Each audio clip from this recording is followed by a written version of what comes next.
way out of here, but chances are he might falter under the pressure, so he might drop a best of three here, win a best of three there. But if you're under the pressure, so he might drop a best of three here, win a best of three there. But if you're able to come out on top with, say, a 3-2 record, that's going to be all good, and you would secure that spot for the playoffs. Some real interesting teams here in this Swiss bracket as well. Obviously, we had a couple of late replacements as well. Mm-hmm. Alternate attacks coming in for Yeah. X Smash, who called it a day, unfortunately. And we've also got Level Up coming in to replace Adaption, who seem to have a bit of a roster issue, so weren't able to fulfill the slot there. But again, we saw great things out of Level Up. You know, they look like a real solid side in that qualifier that we're able to witness. Alternate attacks coming in as well as a fairly solid replacement. Unfortunate, the X Smash roster just having to call it a day, seeming like they got no offers, as far as I could tell from the HLTV post. So good luck to the individuals. I saw Fates had an incredible arm surgery as well, so he'll be out for a couple of weeks. That makes it pretty much impossible to play as a team anyway. Yeah, I think that's also probably one of the bigger problems there for the Smash rosters. That fifth player has always seemed to have been like an open door, and again, trying to build a roster from scratch just seems to be the better option. Honestly, you can try to build something around that same core, but then you'd have to look for a placement for Fates. Maybe even look for a better IGL than someone like Bubble. And I mean, I can't really blame the players too much, honestly. They saw that, okay, this seems to be this roster, this core of players, just doesn't seem to be working. Maybe our best bet would be to begin from scratch, try to look for other options. But again, I think I mentioned in the broadcast that I'm not a very big fan of the X Smash roster. I don't really see a lot of potential in it due to the name value you've got there and not being able to perform for the past, 5 or so months. Yeah. Just a lot of underwhelming results after underwhelming results. Clearly, that project had to come to a close at some point. And well, I think it's better to get it out of the way now and maybe try to build from new. And of course, dissatisfying stuff there for Fates. Really hope the guy's going to recover as soon as possible and get back to some proper competitive CS. Yeah, I've got to agree with the sort of wrap up of that roster. I think it was about time, especially with Fates being out for like 3 to 4 weeks now as well. That means you pretty much have to field a stand-in if you carry on playing officials, and I think it's just it just felt like the right time. Yeah, I know already Anton, the coach Tohio, he's looking for a new role as well. I think he'll get snapped up fairly quickly with how sort of experienced of a coach he is, but yeah, for the rest of the players, it'll be interesting to see where they go. There's a couple places, maybe like the Galaxy Racer squad that's new. I think they've come into the scene and bought the Yapalena roster. I think Grux and Disco Doppler, I think, do want to stay as like a core. So maybe there's a couple teams there that might want to pick both of them up. But yeah, it's interesting. And we'll see where those players do end up, because there's a real big chance that with the Bulgarian duo of Bubble and Tohio as that sort of coach and player pair, a side like Fate, a side like Skade might start considering, especially with Fate being in this sort of 9-to-5 group as well, to pick up that sort of duo. That would make a real big impact into their roster to have the experience of two of those just sort of coming into a younger side, especially with Fate's roster changes. But with the likes of Han and Patrick now, who are like 16, 17, that experience would really switch things up. And that if Fate made that sort of move, they become a real contender in this group, I think. Oh, that's the thing I'll say. That probably maybe Bubble can still find the home. Toyo as well, due to the Bulgarian scene just having a few teams out there, which is very nice out there for the Bulgarians that have been able to climb their way through. But I think it's a bit harder for players like Disco Doppler and Grux. I think the Swedish scene is probably not going to be trying to bring them in with open arms, just because they're just, again, you have the teams out there that already have the 5 Swedish players. Why look for more? So for Disco Doppler and Grux, probably their best bet would be to try again build an international roster, I would presume. Try to get some players out there. But what I would love to see, if they're trying to go for the same approach, just like they did with X Smash, I just like to see some more youngsters being picked up. Honestly, I want to see some more youngsters on the team, because when we saw Shocks coming into the team, you're not expecting too much out of him. He's just been playing in a bunch of Baltic land tournaments, some online leagues and whatnot. Nothing too amazing, but you see him being picked up in this roster, and suddenly, wow, this guy's got potential. This kid can do some great fragging, and eventually became one of the best, if not the best, fragging player there for the Smash roster. So absolutely, I just want to see them. Disco Doppler and Grex are probably still playing in many leagues out there and the many matchmaking platforms, try to pick up something new, something fresh, and give them a chance. I think with the way you can sort of build teams around the youngsters now as well, it's been a proven method a couple of times now. Like the Gambit youngsters side as a Oh yeah. whole is a very young squad, but then you see the younger players, even with a player like we saw last week out of August with like Dobbo, who's like 16. Just put him into a squad. He was literally sent in as that raw aim fragger. It does make a lot of sense now to start picking up these younger players. I think with the sort of way the meta is going now as well, where CT is, they're constantly saving if they lose bomb sites. There's a real way, if you get a real solid entry fragger, to be able to win the majority of your T-side rounds like a very strong force, just by bolstering your squad with a couple of flashy aimers who, come into this with, sure, maybe a little bit of an oversized ego, but they know they've got the skill to match up against these players and just do it off of raw aim power. And yeah, I've got to agree. If they rebuild a roster, they've got to go from literally the ground up. Like, get a player that has, sure, not a lot of experience, but he's always got that potential to pop off 30 kills a game. Yeah, and I honestly wouldn't necessarily say that that those youngsters are necessarily, cocky. They're definitely letters that are very level-headed. Like, for example, the Beamus Kiddo, great little guy, and there are definitely some youngsters out there that will not necessarily rage on some of the older guys out there. I mean, when you think about it as well, obviously I remember the Simple clips as well when he was coming up. I mean, some of the clips that Simple said were just outrageous to some of the older pros. Just thinking, why is he saying that? Why has he done that? But at the same time, when you're coming up there and you know that you're able to frag as good, if not better than some of the older pros out there, yeah, that definitely gives you a confidence boost, but also definitely grows your ego. For certain, yeah. I think we've seen that with some of the younger players that we've got in the scene at the moment, especially with sort of the likes of the Gambit youngsters squad. I think that's a problem that they do sort of struggle with.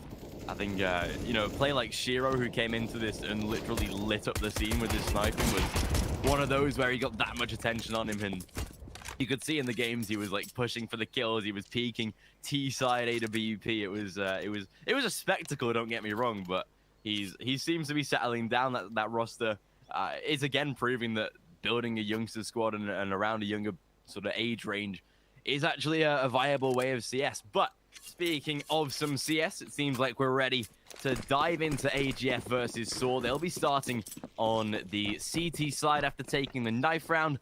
It is AGF's map picks. They'll be looking for a great start, but it's sAw to continue or to start this game here on the T side.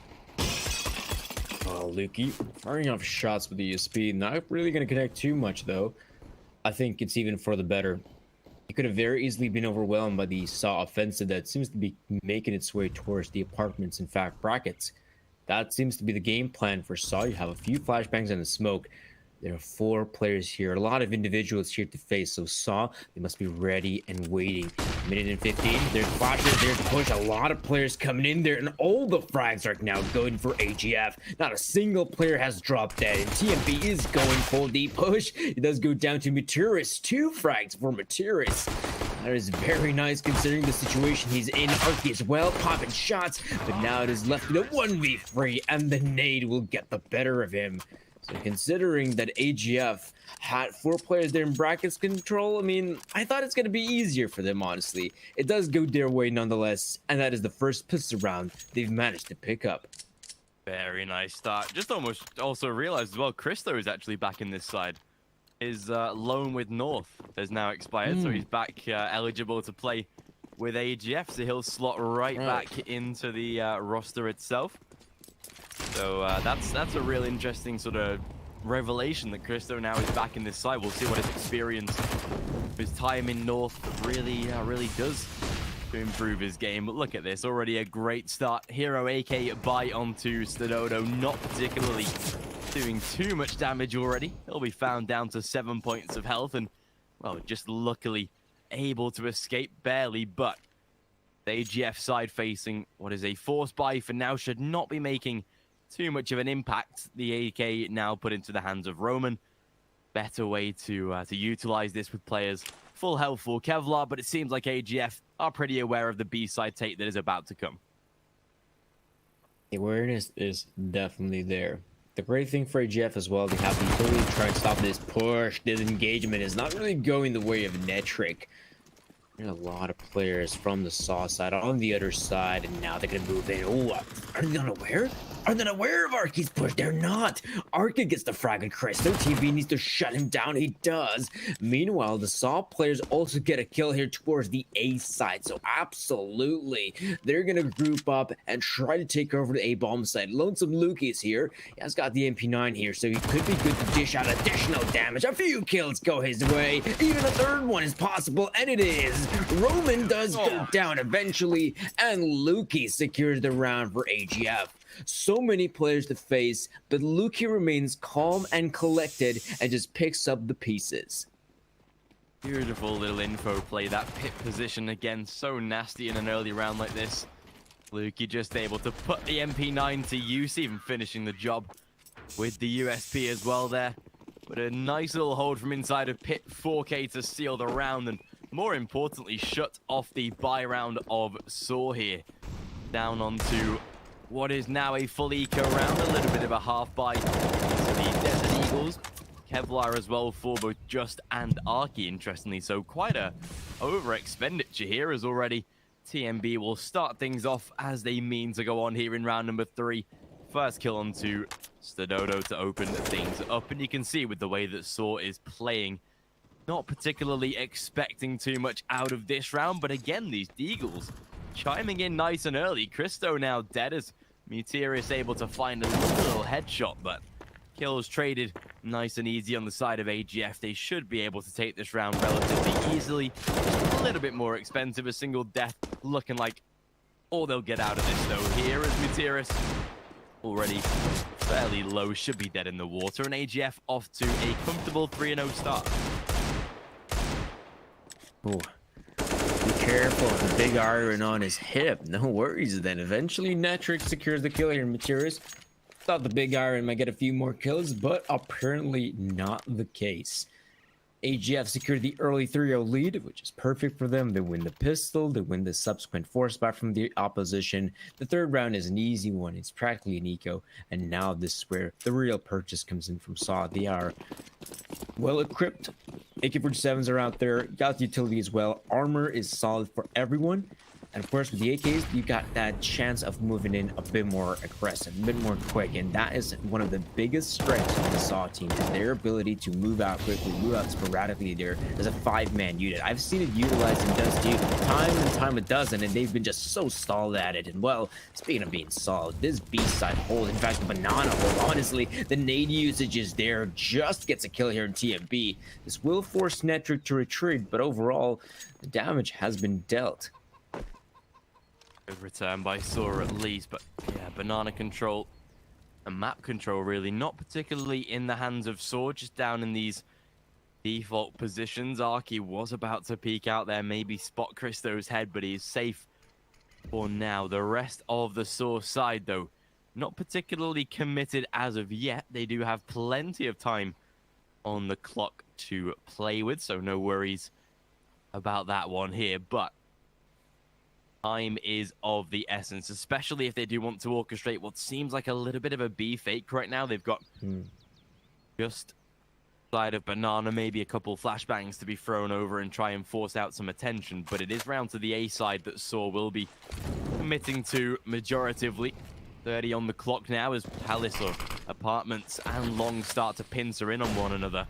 Lukey will get himself into a solid spot, has now been maybe, I think, made aware of, although maybe not though. Spray will now come through, reveal his position as Cristo fully blind, unfortunately. Flashbang with perfect hit put under great control, and that'll already be a save out of AGF. sAw able to take the site nice and easy. That's the most crucial part for sAw, to eliminate the players in the pit. It is such a powerful spot here in the A-bomb set, and they didn't really have Molotovs or any HE grenades trying to force them out of position. What they did have these smokes. They chucked them in, and they managed to eliminate the players successfully, which was very good there for sAw. And of course, AGF on the other part of the map, they know the difficulties of retaking the A-bomb set, especially in a 4-on-2 like this, so they're just better off saving the weapons here. But this was a nice coordinated effort from sAw to take over the A-bomb set and eventually win the round. think that's what we're seeing out of the sAw side as well. Like you say in the previous games, how they move as a collective is a real sort of dream to watch when it's flowing nicely, and we'll see what they can do on this T side, especially now with the AWP out on Christo. Maybe dropped out to TMB perhaps, who we've seen previously taking this role, but no, back into the hands of Christo here. And with AGF at least in the lead for now, it is a vital round for them to win. Full expenditure into this one. Every single utility piece possible to be brought up here. Great grenade damage down onto the CT side. Stododu takes a massive hit though. The MP9 spray not lining up though as Meteoris finds the early kill through the top of the smoke. Forces a little bit of a retreat out of AGF. That Molotov just keeping them at bay for now. They've got to be so careful here with how they handle Banana as sAw. They realize it's a little bit heated. Will pull back and keep the majority of their side safe. Plus, they've got an early entry to work with. Oh, the early entry frag is perfect for the T side. That gives them a lot more breathing room, which, in comparison with the CTs, they realize that you cannot allow their lungs to collapse. They need to play this one aggressive, or at least show some glimpse of aggressiveness. Christo's playing with the AWP will not find any success towards the B bomb site. In fact, sAw has gone for a full 180, abandoning all hope towards B and going towards the A site. Right now, map control is still something they need to acquire before they can really move in. You see some of the smokes being deployed here by the CTs of all places, and sAw, about time they move in as well. Time is really ticking here. sAw, they do have to make a move. It's down to the A side. They will go. And they get the trades to overwhelm the site. And again, sAw moving as a unit. Brute force seems like the aim of the game, and it is massively paying off right now for this T side as they again force the save out of AGF. Single AWP to be collected into the next round. No issue whatsoever here so far for sAw. They should be putting the CT side down onto an eco, and already an early opportunity to push this up to a 3-3 for this T side. And I think this is one of the better times to actually get a win out of AGF. Obviously, Christo has been out of the roster for a little bit back in the North team, so they'll have a little bit of an adjustment period where they might not feel awkward with playing with sort of not a new member, but playing with a different player perhaps. And there'll be a little bit of a settling period for AGF, so we'll see how sAw can sort of manipulate that CT side. But with an eco round to come, great chance to make it 3-3 and at least get off to a stable T-sided start. Think about eco rounds here in Inferno as well.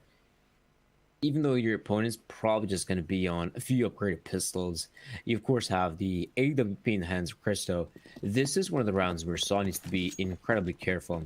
Inferno is notorious for the close quarters engagements, and Christo being with the AWP, he will be looking for these early frags. Right now we can even see him pushing in towards the apartments to look for that opener, and he gets it on Arky. This is the scary nature right now. sAw has lost one of their own, and they should be aware of the mobility that Christo has with that AWP.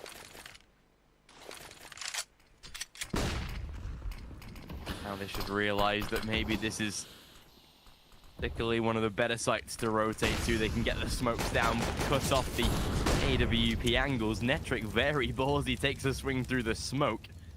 Allows Christo to reposition as well with that AWP. This could be a vital maneuver right now. Gets himself into a great spot, but not this time, unfortunately. Netric, good trade, though, only gets away with the one. And that does leave them a little bit cut off inside a CT spawn. That bomb has not been retrieved, though. TMB can just sit and hold this for his heart's content here. With 45 seconds on the clock, Lukey, there's no need to peek, but walks into the barrel of Muteris. That should totally give away where TMB is playing from. There was two players to find. They've gotten one of them now. They've not seen a rotate from that CT spawn. TMB, they've still got to retrieve the bomb with no utility. Essentially, they've got to force out a double peek here. That's the best way to go about it, but TMB is playing this one very well. He's going to try to isolate the duels, but the timing is just a little bit off. That is really dissatisfying. The bomb is going to be planted in a very safe position. TMB does begin to make his way towards the side itself, but it's a 1-on-2. He has no armor to work with. Best option could be a save, however. Instead, oh, that's aggressive from Roman. He peeks towards the banana, and now Muterus left in the 1v1. Team B is making his way. Oh, he's so doesn't see him just yet. He shit. Oh my goodness. That is so good for TMB. How's he done it? It's away with this sneaky 1v2 there. Perfect for a round win for AGF. Even gets the AWP as well to carry over. Oh, sAw. A little bit of a heartbreaking one there with just real unfortunate timing on Roman's swing. But Muterus, yeah, on the corner, especially with his low health, just quite not an obvious check, but preliminary scope around the site, and TMB gets a little lucky. sAw, though, back into the rebuy they go. Able to get a full investment into the field, of course. We'll see what AGF can do to propel themselves forward here on the CT side. It is their map pick. So far, a decent start. We'll see what they can oppose. TMB, great banana push. Already takes out sAw, drops the AWP as well, as far as I could tell. Already a big loss for the B side to take, and a great early entry. Top banana control actually held very well by AGF to start this game. They're holding it as well. Oh, TMB goes in for the push, but just finds two. That really is it. It opens up the B bomb side. Now they can begin to move in, chucking a few more Molotovs if necessary. But Frostlev is going to go for a bit of an aggressive push. Finds them both, in fact. Good kills there for Frostlev. Slows down the offense just a little bit, but the bomb does go down eventually. 2-on-2 is definitely doable here with Arky posted inside of New Box. They've got a player on banana as well. Not the best of positions for both of these rotating CTs, but with the re-smoke down into spawn, makes their life a hell of a lot harder. Great Molotov and force out by Lukey, though. That now isolates Muterus. One of the harder angles to play from, but he holds it very well. There is a defuse kit onto Christo. We'll go for the tap. Forces out the fake defuse, though, and Muterus handles the 1v2 very nicely. Gets the revenge for TMB's 1v2 clutch in the form of a sAw victory. And forces out the hand of the economy for AGF. Not in a very stable spot moving forward. So sAw seemingly making it somewhat back into this game nice and early. A nice little 1v2 under their belt. 4-3. And AGF, I think, yeah, down onto a force by a very scrappy one as well. Yeah, but right now we're seeing the rounds being a bit more back and forth. But I would also say this is not necessarily just a thing for AGF and sAw, two teams that are playing, you know, this similar level of Counter-Strike. I think it's just the nature of the map, honestly. There are so many instances in which pistols win rounds, force spies win rounds, the rifles lose to said pistols, the rifles sometimes come out against the said pistols. And it just goes to show that it can be a very neck and neck race until someone actually gets a proper advantage. Right now, AGF does lead by 1 round, but it's not a massive one. sAw players seem to be investigating towards the apartments, overlooking things, using their Molotovs, using their flashbangs to peek things out, clear out the corners, and making sure that the apartments are as empty as possible. And that's very key for the upcoming play. It looks like Bracket's control seems to be part of the game plan, though. Ooh, one player pushes with the smoke. Muterus gets the kill here. Christo, Frostlev with the MP9 gets a few. Chest chimes in. Netric as well. The MP9s, oh, they're just so good here. Arky gets one, but that's the only one he'll get. Netric finds the 2, and AGF win the round. Oh, very, very nice there. AGF, the force bite, stacked top mid. Works out absolutely perfectly. Those MP9s, especially at that sort of distance, they are just so punishing. Fast movement, fast rate of fire. There is really nothing that sAw could have done there. And well, a 5-3 that indeed sees sAw themselves back onto a force buy. Pistols, Kevlar, full sets of nades, sure, but AGF off to a great start. And pretty much like you were saying, so many rounds here in this sort of instance on a map like Inferno. Force buy is just so open for the taking. Great nade damage to start the round as well. TMB does get dropped to low, but comes out with plenty of damage themselves. They do check the corner though. sAw finds the first. There's a trade out of just as well. And now the B site put under threat. sAw ready for the take. Will get the bomb down in a 4-on-3, but the health is so low for the T side. Case in point, honestly, look at the force by again. They've managed to take over the B bomb set on the brink of victory. But these players, you're exactly right. They are low in HP, a few grenades here and there, and they should be eliminated easily. frostlove begins to clear out the corner. There's another one for him. Muterus goes down. And Arky, though, he's aware where the bomb's been planted, though, so he's going to go for a lengthy spray. No defuse just yet, and Krista will eventually just stick the defuse, and AGF will win the round. Even though, if you get a little bit scared there, the sAw players found a lot of success towards Banana, finding the few opening frags. From there on out, retaking the B side is always a hassle for the CTs, but these CTs managed to do a very good job at securing victory. frostlove just did a stellar job at going in there, finding the initial few frags, and from there on out, it's an AGF victory. Nice little scoreline starting off for them here. Looking like a 7-3 should be on the way here. Arc it up. Oof. Can never take away from these pistols. They are really starting to chime in with some great damage again here. They do drop the AWP of Cristo as well, so that might be a huge pickup for sAw, provided they can get their hands on it, and of course they do. Nice nade over the top, might do a little bit of damage, but no, everybody out of second mid, or out of top short, going to be avoiding those grenades. AGF though, this is where the hold is so vital. sTododo, nice nade down to top of, or bottom of Banana, doesn't do too much damage. TMB drops the smoke, needs to be very, very careful. Here's the players.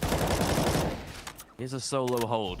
No support actually rotated to help him out yet, so he'll pretty much lose the sight here, providing he can't hold, and well, gets away with 3 somehow. Able to back away and keep the round alive. The rotate incredibly slow, but it does pay off there as Arky sure gets a refrag, gets a second as well, but frostlove clearing it up. But they've got to thank TMB for being in that spot, or else that site would have been gone and probably the round with it. Yeah, TMB does a stellar job, at least getting the free frags.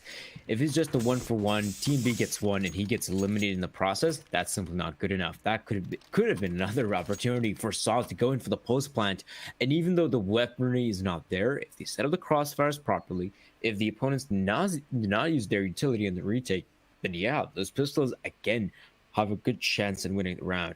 And sAw, they're realizing one thing: they are running out of chances. They're running out of opportunities here in the first half. It is coming to a close.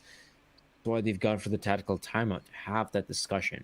I gotta say though, Muterus is doing an amazing job today. I mean, 14 frags for him. That is truly amazing. But what's not so is Roman. Roman's not having it easy today. 0 and 9. I mean, he's past James Bond status here. We didn't even clock that, I don't think, until this point, but very rough off the mark. frostlove pushing down second mid.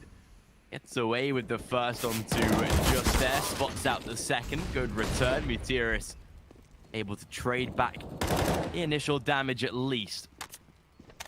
sAw's tactical timeout so far, not particularly boding too well for them here, but AGF seeming to be having a very strong start here to CT side Inferno. Cristo boosted up onto this wall, fairly common spot, but might pay dividends here depending on the overpeak. But no, they've already ratted him out as far as I could tell there. Spot out on at least radar. Gives a little bit of info to AGF though, showing that these players maybe will be heading around toward the A side, but no commitment as of yet. So you can tell they're slowing things down here. After this tactical pause, they seem to have employed a little bit of a slower pace. Will now put pressure onto Banana. Spots out a lot of info there for Cristo. Has to rotate though back to the site. He is the lone defender here in this position, and already sAw. Will they realize his reposition? Not this time, only good for the 1 though. And again, AGF, it's a solo B-sided hold that sAw are able to break down. There we go, good shots coming in from TMB. The retake is definitely on Muterus. And try to hold the bombs up itself. Oh, first kill goes in his favor. The crossfire is there. And now TMB is left in a 1v1. Roman, Can definitely set the record straight. He can do this one. Nice nade, though. TMB looks away. And even though Roman was scolded for his poor performance, he has now won a clutch for the team and put his team on 4. But I gotta say that this was a very nice little sequence here coming in from sAw. You have Muterus holding the angle. The AGF players are fully focusing on first oranges, but Roman comes in there from CT spawn and he's got himself a crossfire setup. Gets the frag 1v1 and Roman clutches it. Yeah, very nice there from sAw. Finally seeming to look like a little bit more of a controlled side here. The retake not possible for AGF, and you can see, unfortunately, being a CT side, what sort of effect that this does have. They're already down to a very low econ state already. Arky, though, using a Desert Eagle. The money maybe not in his favor, or just wanting to play for a bit of a bonus round, perhaps. Either way, it's a very easy cleanup on the side of sAw. But yeah, his money just actually wasn't really in a great spot for them. But nevertheless, 7 and 5 here. CT side now not as a stronger lead as we might have thought here. Another gun round victory by sAw, and they'll be bringing this as close as it can be in this half. And unfortunately, money just not extensive enough, so no AWP for Christo. Even Netric down onto an MP9. Something that sAw already will be looking to abuse. They realize that there is a little bit of a low by Frost left, though. Top B control already takes out sAw. A bit of an over aggro push out of him, and a free frag for AGF to work with. Good start for AGF. Perfect, really. This time around, they've managed to punish the aggression from sAw. Even though earlier we saw Frostlev going for the aggressive play, the big problem there was that Frostlev's aggression, even though he gets the initial kill, it's not really sure where he wants to go from there. But sAw, they clearly have a game plan heading into this one. They have presence over CT spawn. AGF are more than aware of it, but you have Netric pushing down Banana. He's going to clear out middle, and they're going to have a lot of information because of it. Now they can begin to make the rotation, but they're somehow losing the engagement. That's the horrible part, and Frostlev gets himself one, but now you have the swift rotate from Netric and TMB. TMB is left by his lonesome. Try and win the clutch. One player on the side, he seems to be aware of it with flashbangs. They're oh so good, and sAw win the round. This is a very nice T side now. They've found their footing. That tactical pause actually seemed to do wonders for them here. You can see, look at Muterus, 22 frags in this half already. I mean, you compare that to even Stadodo's having a quiet game as well. 2 and 3 frags at the bottom of the leaderboard, despite still being competitive here in this game. 7 and 6, and should be 7 to 7 with an eco. And 2 players having, well, we can only describe as a very weak game so far. This is a very astounding result, seeming to be put on the back of Muterus for this first half at least. An overwhelming B push. Stadodo and Justo great to handle the job already. Down into that 4-on-2, and will be a very easy cleanup from there. And this half, despite being a 7 and 3 lead, it's going to be an 8 to 7 at the end of the first half, and as close as possible moving into the second. Yeah, indeed. And I thought that AGF is running away with this one. At one point, they were leading the scoreline 7 to 3. And I thought, okay, AGF maybe on the brink of securing those 10 rounds, those double digits. But now it's incredibly hard to say who's going to secure the final round, that 8th round in their favor. And even though Muterus is having an amazing game, one of the biggest problems I could see for them on the CD side is that the other players may not be able to hold their own. And of course, on any CD side, that is a big problem. For now, you see some amount of presence coming in from both teams. In fact, looks like the CTs will play this one a little bit more passive. There's a grenade being thrown out their way, and they decided, you know what? This time around, we're going to hold on the B side itself. You have sAw players out here in brackets. That's a nice crossfire from AGF and shuts down the initial push. Arky finds a player, but he has made his way through the apartments, and now Arky goes down as well. Is a solid haul from AGF to finish the first half their way. Very, very nice there. Closing out with at least a round to end the half. Make the victory go in their favor. Just a little bit extra. But again, we can't deny just how solid this T side has been for sAw, turning it into what was a 7 and 3 and making an 8 and 7 out of it just shows They are ready for the second half, and especially now being on that CT side. This is where sAw can really kickstart things into effect here. Look to get off to a nice early beginning. 2 HE grenades on the side of sAw as well. They mean business with these. Perhaps already the nade's going to be expended on... Actually not. Held a lot longer than I thought, actually. So maybe they've got a deeper plan for those here. But AGF, fairly slow pistol round out of them. Themselves having 2 sets of nades to play with. But it seems like it is down to the B side. And, oh, sAw. He's got to be so careful. I was expecting the nades to come. A boost instead to force him off the corner. That's actually probably a better scenario than being lobbed by the HE grenades here. Keeps his life and gains the info for the side here. Players being spotted out. Nothing too concrete. Just by seeing a few players, sAw cannot make the assumption that this is definitely a commitment here towards the B side. These nades being lined up, both of them going the same direction. Oh, that is a perfect way to kick off the round. sAw goes down, just is going to throw in a grenade of his own, gets the frag here on Cristo. That is a good bomb side take here from AGF. That bomb is going to go down instantly. A few more grenades being deployed, nothing too significant, and sAw want to go for this retake, but it's going to be difficult. The T's are entrenched well on the site and in banana. Incredibly difficult retake here for sAw, with Netrix so closely pushed as well.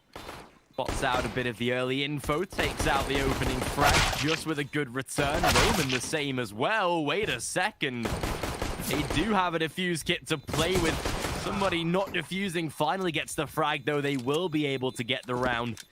Just enough time to bag the defuse. 8-8, and sAw, they do come out with the round itself, turning it into a nice little victory. And despite how good the afterplants actually were for AGF there, it is sAw that find themselves the pistol on the CT side.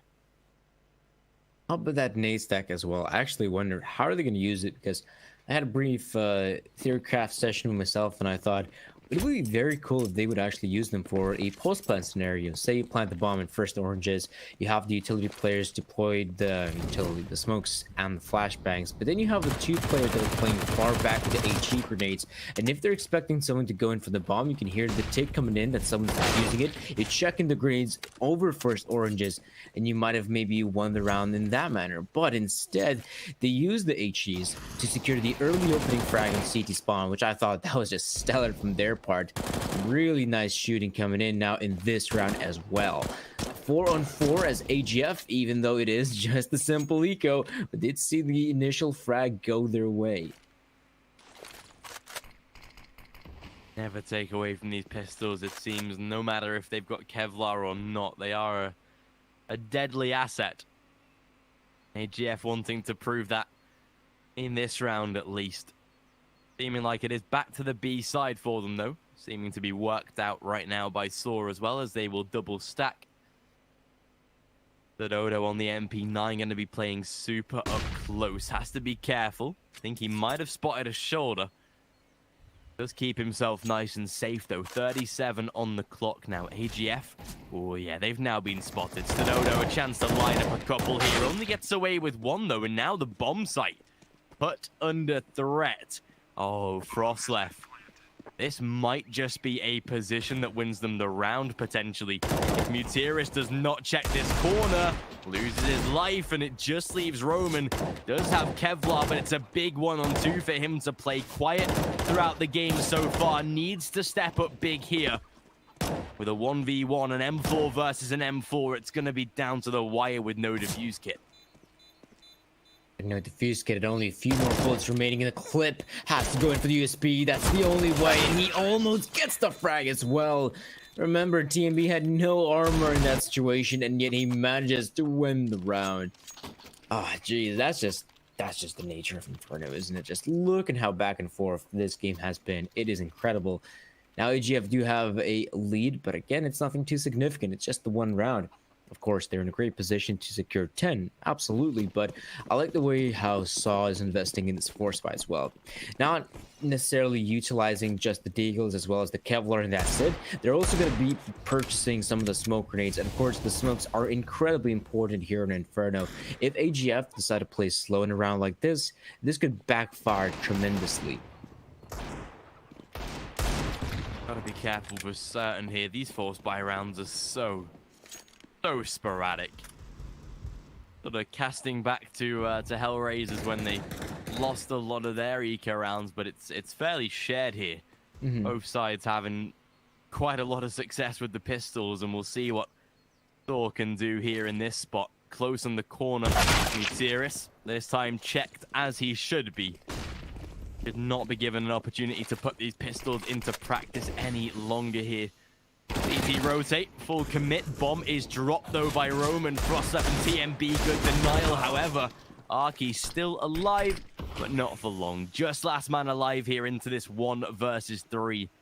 And AGF bring in some consistency to the table. They'll be able to deny a force buy round of sAw, put them down onto an eco, and a great chance of making 11-8. Although with an AK and Kevlar in the hands of Just, I wouldn't write him off.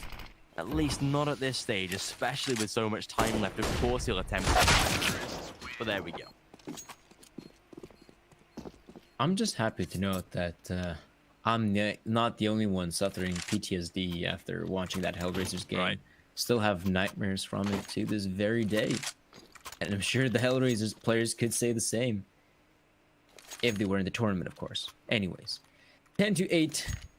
sAw players gonna have to go for the simple eco here. It is just gonna be your standard USBs. Nothing too significant, nothing too deadly, I'd say. Bit of a stack here, I guess you could say, towards brackets. Maybe we will see some kind of push down here. Why not? Might as well. This is the type of round where you can go out there, take these sort of risks, and hope for the best. But AGF, I mean, they've made the right choice. They decided to go towards Banana. They have a player like TMB on the MAC-10 who's just the first man in, clearing out the bomb site. He's going to get the intel that there's no one here, and he's going to call in the remaining forces to try and enter the site and eventually take over it. Easy around here, Lukey. Spots out pretty much every single player of the sAw side. An easy dispatch of, well, all 4 of them. Nice and simple there, 11-8, and AGF starting to now really extend their CT sort of defense. sAw really not off the mark as AGF on this T side get off to a brilliant start. And with the first buy, I'm pretty sure I saw, yeah, they're not even able to put up a comprehensive buy here. They've got no AWPs. The fact that their players already down onto FAMASs just to be able to afford any sort of decent nades. So losing that force buy really screwed things up for sAw at the start of this second half here. The buy just not as depthy as they would like, but they'll have to make do with this. A couple of MAC-10s still in the field for AGF, though, as they'll play a bit more of a bonus round. So there is a real chance here that sAw might be able to find some easier scenarios, but as I say that, 2-for-1 trade already. Roman, good response, but has to be so careful. A retreat into pit and a very nice kill onto Netric. Puts them down into a 3-on-2, and oh, good return. Christo and TMB, they find 2 to sway the tides. Just 1v2. Entering the side. Oh, he might be able to get the frag. Actually gets it, but TMB is just a little bit quicker. This is now the problem I talked about in the first half. The possible problem here for sAw, that you have players like Muteris. An amazing game. 25 frag. That is really good numbers. Then you got Justin 15, Arceus 13. The problem is that there's a pretty big disparity of frags. When you compare Roman on 8, Dodo on 5, and then you got Muteris on 25, right? And now they're in the CD side. They're on the CD side, so every single player needs to hold their own. And so far, that has not been the case. They have a crossfire set up here in brackets. It gets broken up very easily by AGF. Roman, that was a nice hold towards the A side, but also it didn't last long. So this is now becoming a very big issue here for sAw. The way things are going right now, AGF on the brink. securing 13 as well. So maybe we will see a tactical timeout coming in from sAw to have the necessary discussion to try and negate this problem, but I'm not sure what you can really do apart from just having your players finally hit their shots. I think with the nature of how this game started for sAw, the fact that we had players sort of on 0-9 and 3 frags by the end of like round 13-14, I think there is a bit of a confidence knock here from this side already here for sAw, and I want to be careful with how this next gun round comes up. Of course, the eco easily handled by AGF, and 13 is a given here, but with the way that this second half has gotten off to a rough start for sAw, this buy round pretty much means everything. They lose it here on the CT side, and AGF are on their way to round number 15 and making what has been so far quite an easy game out of Inferno, despite it being a map that should be fairly competitive. But this time sAw, they've got the preventative measures ready and loaded to try and deny this round. Top banana push coming out nice and quick. At least forces sAw away from playing the early defenses, will not be committing into a top banana hold, more so playing from the back of the bomb sites, but this allows AGF to clear the angles, get top banana completely under their control.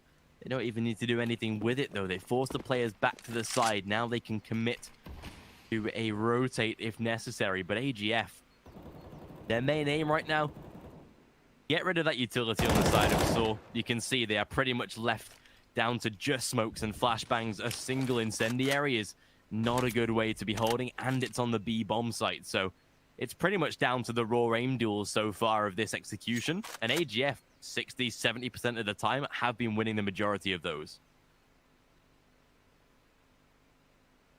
Let's see how this one plays out though. AGF getting incredibly close toward the bomb set itself and pushing out. Roman with positioning to find himself free. That leaves Netric and TMB. Oh, Roman does survive the engagement nonetheless. Netric and TMB, they're just in such a difficult predicament. There are a few seconds remaining. Just gets the frag here, Netric, and finally, something goes the way of sAw. That was a very solid hold coming in from Roman. Once he gets the initial 3 frags, that really just wins the round for sAw because you have extra more players there on the A side. You have the rotation coming in, and there's really no way sAw can mess it up. Much better. Maybe a little bit more reliant on the individual play of a solo, but it gets the round on the board for sAw nevertheless. It keeps them afloat here in map number 1, 4 rounds behind, so it's going to need quite a couple of rounds in a row here to really make any sort of impact right now. AGF with the economy, with the buys, they've got beautiful nades by the side of sAw, though. Keeps them incredibly tagged up. A second over the top as well. Netric and Lukey, they have been brought down so low by the HEs there. Decent damage done onto sAw as well, but again, not as big of an impact here on the CT side for now. Smoke's down, just burning in the Molotov though. Just need to be careful. The corner held by sAw gets away with the first. Damage done. Oh, Materis. Double nade in there with the spam aim M4, and AWP is doing the trick. And there we go. That's better. sAw get 2 rounds in a row. It's not going to be their way back into the game yet, but it's at least stepping stones onto the right path. Frostlev, some of the players to find, and Roman even goes in for the kill. This is actually solid stuff from sAw. The past few rounds have been incredibly clean for them. They're starting to build up somewhat of a bank here, and let's see how long they can keep it up. Because, of course, we are going to be seeing the investment here from AGF yet again. We're going to be seeing the AK-47s and whatnot being invested. sAw is looking pretty good in terms of their weaponry. Beatrice as well, on the brink of getting a 30 bomb, honestly. He's already in 27. A few more kills here, and he's going to get himself to 30. The Dodo is going to try to take some early presence here, but Netric losing quite a big chunk of his health. Look at the aggression coming in from AGF as well. Very early brackets presence. See with the way that sAw react to this as well, do not want to be facing challenge whatsoever. Completely pull away from these closer angles, play from the sites themselves, and AGF the rotate that they forced out from the side of sAw so far. 4 players out toward the A bomb site. AGF do seem to be not committing yet, but getting close to A-sided push here. Nice nade down to the top of short, though, does plenty of damage onto TMB. Nice nade in return. So much HE grenade damage from both of these sides so far, but time is ticking. AGF seeming to be pulled away for a little bit of a rotate here. The bomb committing down to B. They've got sAw to play against, though. And if there's one weapon that you probably don't want to face in this sort of position, it is the AWP looking down on the angle. Great flash to force him back, though, straight toward the site. Arky, though, gets the A-sided rotate. Now it's down to these B players, although sAw misses a vital shot, opens the site up for AGF, and this boost could be everything, though. TMB denies it. Back to a 4-on-4. Oh, sAw needs to come up huge, though. It didn't do so towards the Banana defensive, but maybe can now do it on the retake. Not gonna be easy, though. You have 4 players to deal with here, and AGF are wasting the opponent's valuable time. And I think sAw begins to realize that it's becoming incredibly difficult to go for the retake, but that is a good kill from Uterus. Few players that remain are low HP. It is Frostlev remaining, and he goes down as well. The 11th round has been picked up by sAw, and what an incredible retake as well. Much better from sAw. Able to get into the site with minimal casualties there. Again, still a bit of a quiet game from sAw, but look at Roman. He has stepped it up massively here in this second half. Up onto 15 frags and pretty much lining up with Arky as well. Mutirus, like you say, very close to hitting that 30 here. TMB and frostF, strong game out of both of them as well. We will see where this one goes, though. A little bit of a tactical pause called in by AGF. A little bit more sort of wary now that they do have to be careful. sAw just a couple of rounds away from sealing the deal here in the tie of this game. Seems like Inferno is going to go for a little longer than we might have thought. AGF even sort of contemplating a little bit of a thought they're about to save there with how slow they bought up, but it is a full reinvestment. If sAw pick up this round, though, they do have a real chance to tie things up at 13-13. Really start to put the pressure onto AGF at the end of the first map here. And this game is still wide open. Thought it was about to be a lot more concise here, but the way that it is starting, Arky gets away with the first. Netric, good return, but damage done to both here. An easy trade is available, but look at Roman. About to pincer in, gets away with a good refrag, turns it into a 4-on-3, and is very aware of what is to come up top mid as well. Great nade onto Christo, and they've got the defenses lined up for what should be a solid hold. Ooh, sAw's not having it easy today. Very nice bait from Netric. Going to begin to back away, and he needs to hold his teammate back because he's relying on it. They've just realized that sAw is being pushed. This could really turn things around. Just whoever allows one of the players to cross gets the frag on TMB. sAw steps up as well, leaving it all up to Christo to win the clutch. That's going to be one thing going his way. I believe that... Where did that came from? The Molotov, I'd like to say? Yeah. 1v3, Christo walking into the angle here of just pulling a bit of an off angle of his own. He has been spotted, though. He will try to go for the engagement, but the spray is not there. And that will be a victory here. Another one for sAw. And the one thing I do want to point out is just they've been winning rounds, right? That is impressive in its own regard. But they've been winning these rounds almost every single time, having 3 or more players surviving, and that, I'd say, is the most incredible part, considering that not that long ago I doubted their players whether they can actually still win here in the second half, but they've shut me right up because they are being able to perform here in the city side. Inferno is what allowing them to start winning these rounds. Yeah, I've really got to agree here. They've stepped up to the plate and actually started to really close off the options of AGF now. And like you say, they've got money in the bank. They are secure for at least a round or so if things did go a little wrong. So they've got the rebuys available. They are pressing for what is a tie of the scoreline here. It is a rebuy out of AGF, though. But it is only down to 5 AKs, unfortunately. And with the way that it is going, Mutiris gets away with the double already. Some beautiful damage inflicted. Frost left down to 21. Christo tagged as well. They can't trade any further frags, but as Just comes walking through the smoke, Christo does read it. Takes away more of a easier refrag here. Set to rotate now down onto that B bomb site. The Dodo seems mightily aware of what could be on its way, though. Repositions nicely into the back of the B bomb site. Has to be aware of the CT spawn, but doesn't need to be now. They smoke it off for him. They leave the angle isolated, and a 3-on-2 with a banana flank that should be able to hold up, although Netric gets away with the first, make it a second. Back to the A side they go, and that might just be the round for AGF. Oh, those are some massive kills from Netric. That really allows AGF to get back into this round. It's the Dodo. Taking with the AWP is going to be quite the hassle. He is making his decision to push on through middle, so he's not going to have to face a player like Christo. Okay, now Christo has to come in very quickly right now. It's the Dodo going in with the M4. Does the damage, not the kill. He is expecting the player to be in middle, but now there's still some time remaining. Christo goes for a wee bit of a spray, and now it's the Dodo. Knows the angles of the players. He needs to go in for first. Gets it. Sprays wildly with the M4, and he can just stick the defuse as simply as that. Oh, he peeks out, and Netric comes out on top. AGF just barely snatching away round number 14 as sAw the retake. Just not available at that point.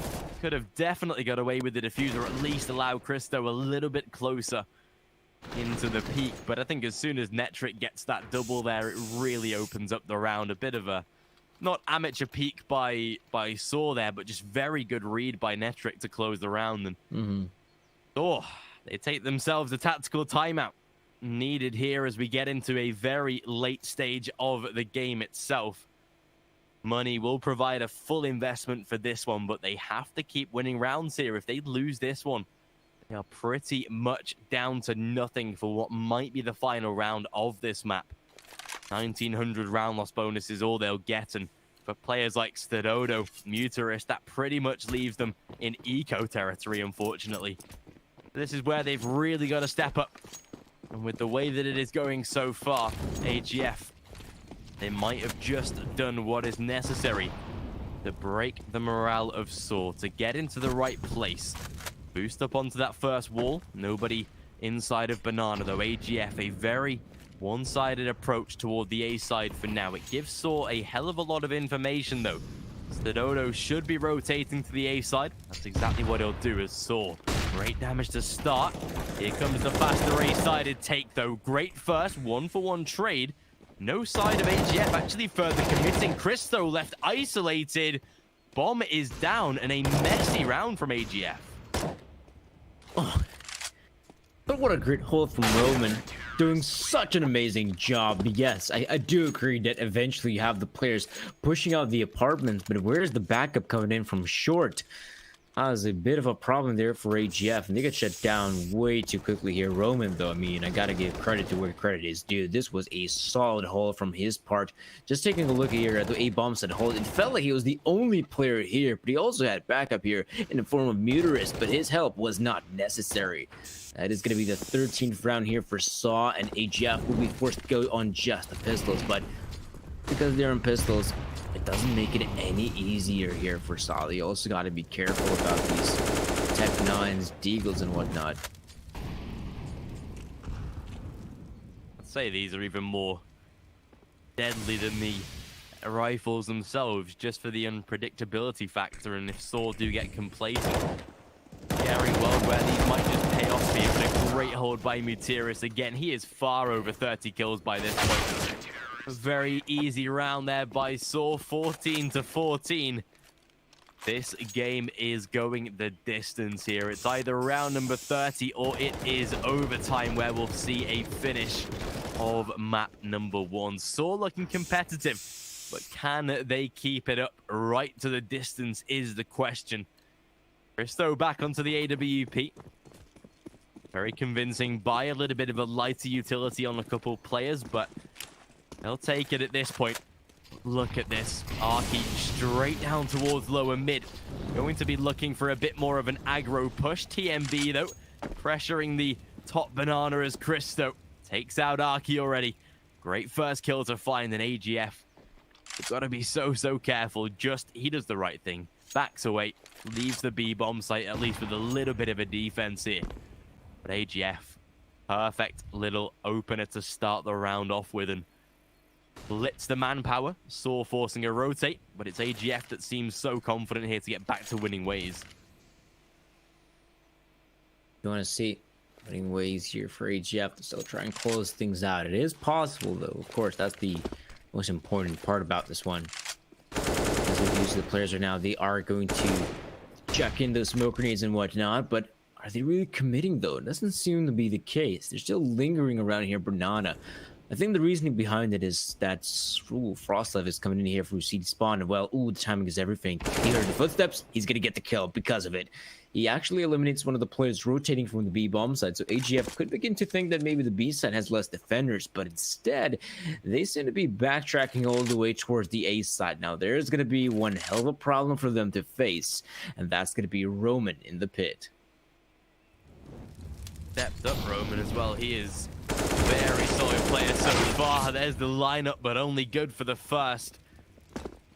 Oh dear, 3 on 2 for the retake. It's a retake that this side is going to attempt. Incendiary and a flashbang. Nope, they're not even going to touch it. Thought they might have put the pressure on, but not this time. sAw, they will go for the save. Essentially, say to AGF, we are playing for overtime. And it's the right call to make. They've got money in the bank. They've got a rebuy going into round number 30, so they can keep the pressure on. But it gives up a real chance here for AGF to be able to swipe a very close victory into map number 1 here. And sure, it is their map pick, but sAw, again, we know how comprehensive they can be in these sort of games. They've played Inferno on a higher level. They've played overall at a higher level as well. But so far, round number 30 it is. 32 frags on Mutiris as well. Players starting to step up to the mark. Roman has really got into a very solid pace. To say that he was 0-9 in round number 11, 22 frags in round number 30 is really a solid turnaround for him. But it all means nothing unless they can push this into overtime. And AGF, all they need is one further round. A tactical pause by sAw. That was fairly expected to ride out into round number 30. But it comes down to this one. Let's see what sAw can do. It's overtime, or it's map number 1 for AGF. The stakes are high on this one. AGF know that they need to close this one out, really. Because the matchup on Dust 2 is going to be incredibly difficult. Going against an opponent like sAw, who's just been playing out of their minds on Dust 2. So they need to try to make this one work. The openers need to go their ways. The Dodo tries to go for the early wall bang, dust them down the Molotovs, the grenades and whatnot. That is a very effective grenade, but still, gets the frag on Chris, though. He thought he has evaded the nades, but he did not evade the bullet with his name. That's a great start here for sAw. Exactly what they needed here. First kill goes their way, and you can see AGF just so timid about where they should go for the push here now. They've got plenty of time on the clock to play with, but is it going to be enough? They will commit around toward the A side.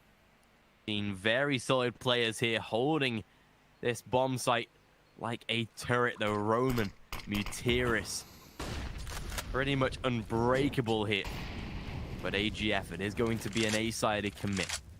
Seems like more of a pressure play through the sort of chubby corner round towards Arches, perhaps. 35 on the clock, though. It's got to be a commitment fairly soon. They've still got decent utility, though. That's the saving grace here. That they will be able to keep this one somewhat alive with the grenades. But Mutiris This corner is such a deadly one. They spot him out. Plenty of damage inflicted. And, well, there's the frag. Down to a 5-on-3, and with a very quick trade, there's not even time to get the bomb down. We are heading into overtime as far as we can tell here. The bomb will be planted, though. Wait a second. Down to a 1v2, and I think they know where both of these players are coming from right now. Oh, Lukey's aware of it, but can he isolate the duels? Actually gets the one. Look for the second one. Lukey closes it out. 16-14 it is, and sAw, I cannot believe that they've messed that one up. That was looking so good for them. They should have been able to do it. Put us into OT. There was very few minutes, seconds even remaining, and yet it is the Danes to pull out the win. Oh my gosh, AGF, yeah. Wow, yeah, sAw, they've got to be kicking themselves in the back for that one. A 1v2, like you say, that should have been overtime guaranteed at that point. But unfortunately, not to be this time. AGF, they've done what's necessary. They won their map pick now because we have a scary map of Dust 2 on the way. It is the map pick of sAw. Do not go anywhere. We'll be back after around 10 minutes or so to kickstart map number 2. A chance for sAw to get back in the series, take us to the third. Do not go anywhere. We'll be right back after this.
Initialize booting.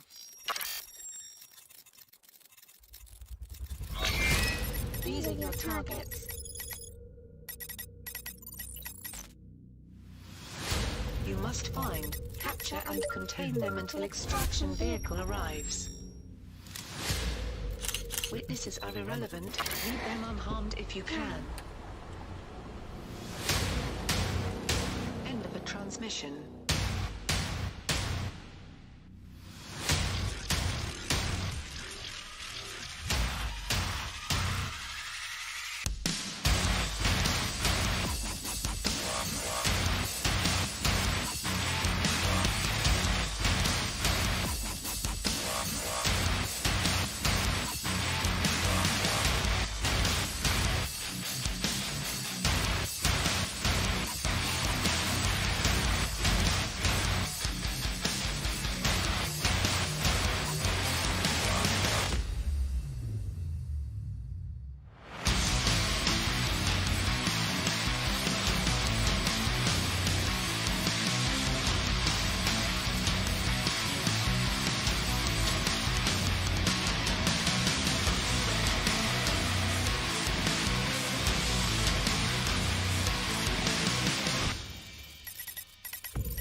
system online.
And welcome back, ladies and gentlemen, here into map number 2. It is Dust 2, the map pick of sAw, after just very narrowly missing out on an overtime on Inferno. It is down to now their map pick of their own, though, to try and surefire a third map guaranteed in this series. Yeah, we're going to have to wait and see if that is the case, though, because even though you're thinking, right, sAw, perfect win percentage here on a map like it does too. They've played against some significant opponents. They've managed to beat said opponents. Now they have to go up against AGF that barely clinched the victory here on the first map. But I really wonder, what can we actually see from a team like AGF? Because even though the first map was relatively close to the very end, maybe right now, this is the great opportunity as any for a team like AGF to trying to actually get some of those rounds on the board and maybe hope to win a map like this too, because even though they barely closed out Inferno 16-14, it's the nature in which they've done it. We saw a few players stepping up massively there at the very end. We even actually saw players having a rather difficult game. If only the sAw engine would have actually started running a little bit earlier, maybe they could have closed things out a bit sooner. But right now, I do have my doubts on this team. Yeah, even on a map like Dust 2, it does make it very questionable, depending on what we saw on Inferno. Players like Roman, just really not off the mark early. 0 and 9 he had to face at the start of the game. And yeah, AGF themselves not as experienced on Dust 2, but can definitely pick up a victory. And Frostleft, already a beautiful opener here to start the round. They realize now that this is a mid to B split, but Christo already finding the second. A 5-on-3 retake, and Tails with Stadodo down to 22. Arky tagged along the way as well. Beautiful headshot onto the first. Stadodo lines a second. Roman with the third. AGF 1 by 1 throwing themselves at sAw. Of course it's going to be an easy B site hold. Oh, but what is going on here? The AGF players having it an incredibly difficult time to enter the site itself, even though initially, I mean, what they've done was really smart.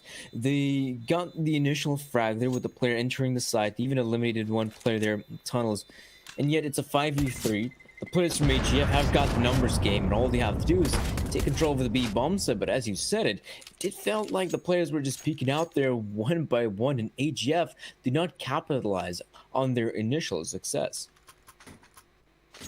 First easy pistol round to sAw, it seems. AGF are now a little bit more troubled here off the markers. Unfortunately, not able to kickstart here on Dust 2 like they did on Inferno, but so far going to be off to a solid start here for sAw. A full buy for this round to come based off of an AGF counter force as well. Arky Taking a big chunk of damage there, challenging the scout down top mid. Not going to be the effective way to start this round. And look at Christo. Definitely aware of players that could be on the flanks here for sAw, but 5 players now committing to long. Look at the rotate here. AGF, every single player up toward the A side. They are prepared for what is to come here on this round. There are the grenades being deployed. AGF, so many players here to try and stop sAw, but so far not a single frag goes their way. It looks like a bit of a slaughter here. Christo gets the one here in Arky, but that's all he's gonna get. In fact, that would be a victory here for sAw. It was very weird as well. When you look at it, the players had some pretty good positionings there for AGF. I thought definitely they're in position to get at least a few kills, but here we only saw the one come through, and even that didn't happen at the A bomb site. That happened all the way back long, so a little bit dissatisfying here for AGF that the force bite does not go their way, and this round definitely will not go their way. Seeming like sAw are off to quite an easy start so far. 3-0 should be on the way, making it now a little bit harder for AGF to kickstart things. But again, CT side, they will have a comfortable bye moving into the next round. Christo, you can see, has banked up the cash for the AWP, so they'll have that nice and early at least. And well, this full eco round at least providing a frag in return. A little bit of damage now inflicted. Muterius does need to be careful as to not give up an extra rifle here, but with the way that this round is going so far, nice and easily handled by sAw. Maybe a little bit more expensive with a single loss, but they will not mind here. It is a 3-0 start. So far, so good. sAw confidently enough starting here on Dust 2. I think we kind of expected that this map should be the one that goes in the favor of sAw. T-side is a real chance to prove that they can bag 10, 11 rounds nice and early, really force AGF's hand here on this map. A couple of maps have been won by AGF, actually. I think they're on the win streak coming into this one, but I think off the bat we know what sAw are capable of. Not allowing the AK to save, or shouldn't be. Muterius already applying the pressure, but a nade to finish the job. Nice 3-0 start, but here comes the first buy round of AGF. This is where we can see what they will be bringing to us here on this Dust 2 map. Double op setup straight out the gates. That's the one thing they'll definitely bring in. And with the double ops, there's a lot of opportunities, so to speak. They don't necessarily have to play passive. We might even see some more aggressive plays come out here from AGF. Long presence, that's the name of the game here for both these teams early on here, and sAw is so good at taking long. It'll demonstrate just how good they are. Muterius is so close toward a smoke grenade, but the initial few frags do go in favor of the AGF side. Netric, however, does go down eventually. The players from AGF are doing a solid job until Frostlev runs into the flame to Muterius, and Christo also being tagged out and eliminated. So sAw somehow they managed to bounce back from that initial kerfuffle.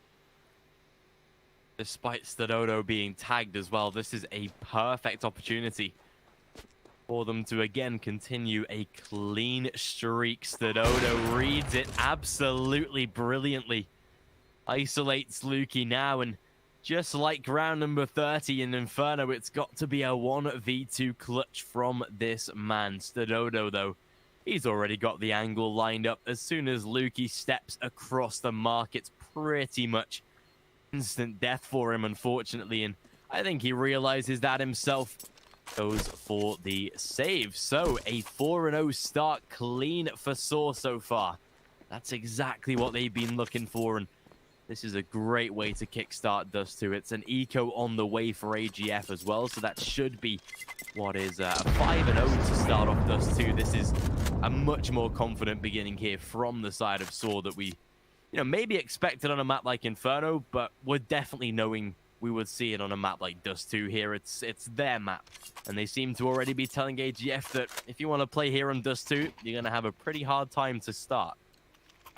I mean, it's been rather difficult for them because now there have been 2 rounds, the pistol and the gun round, during which they had a substantial advantage and still didn't manage to close it out, which is going to be incredibly dissatisfying moving forward. The same mistakes will continue. Netric though in the pit, good shot for him, does find out relatively quickly. At least now they know where the bomb carrier is at, but because there's a minute and 30 seconds remaining. That can very easily change up just with a snap of the fingers. And you have to play some sAw just sticking together. This one by far the most optimal play to go about it in a round like this. You're expecting an eco from the opposition. Use your Molotovs, use your flashbangs. There were also some very deep Molotovs thrown down from sAw. Really loving the utility usage.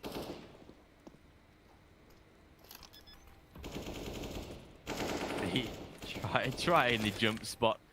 Already will take a nade to the face. Lukey though, hang on a second. TMB with the jump shot. This one now heavily up for debate. The AWP trapped inside of pit for now. Frostlef. I think AGF are about to get the round here. Yes, they will. There you go. Nice little retake from them. First on the board. 3 players scrambling weapons out of this one. And a round on the board for AGF. That is at least a nice way to start. Pick up an eco round, plenty of money, double AWP to be bought up straight away. AGF offsetting the round barrier by at least 1 to start, and an eco round under their belt. They seem to be still providing difficulty here, even on a map like Dust 2. It's a nice round for AGF, but we'll see what they can do to keep consistent now. Wow, that's that's a round win you don't expect to see from AGF. I've got say that is incredible what they've managed to pull off. Dodo, good early frag for him. However, TMB walks into his crosshairs. But remember, you see the double op setup come out earlier from AGF. Right now, it may not be the best start, but the other op is still at play. Christo does back away from short. There must have been some pressure coming in from the side of sAw, so he does not want to engage the players any longer.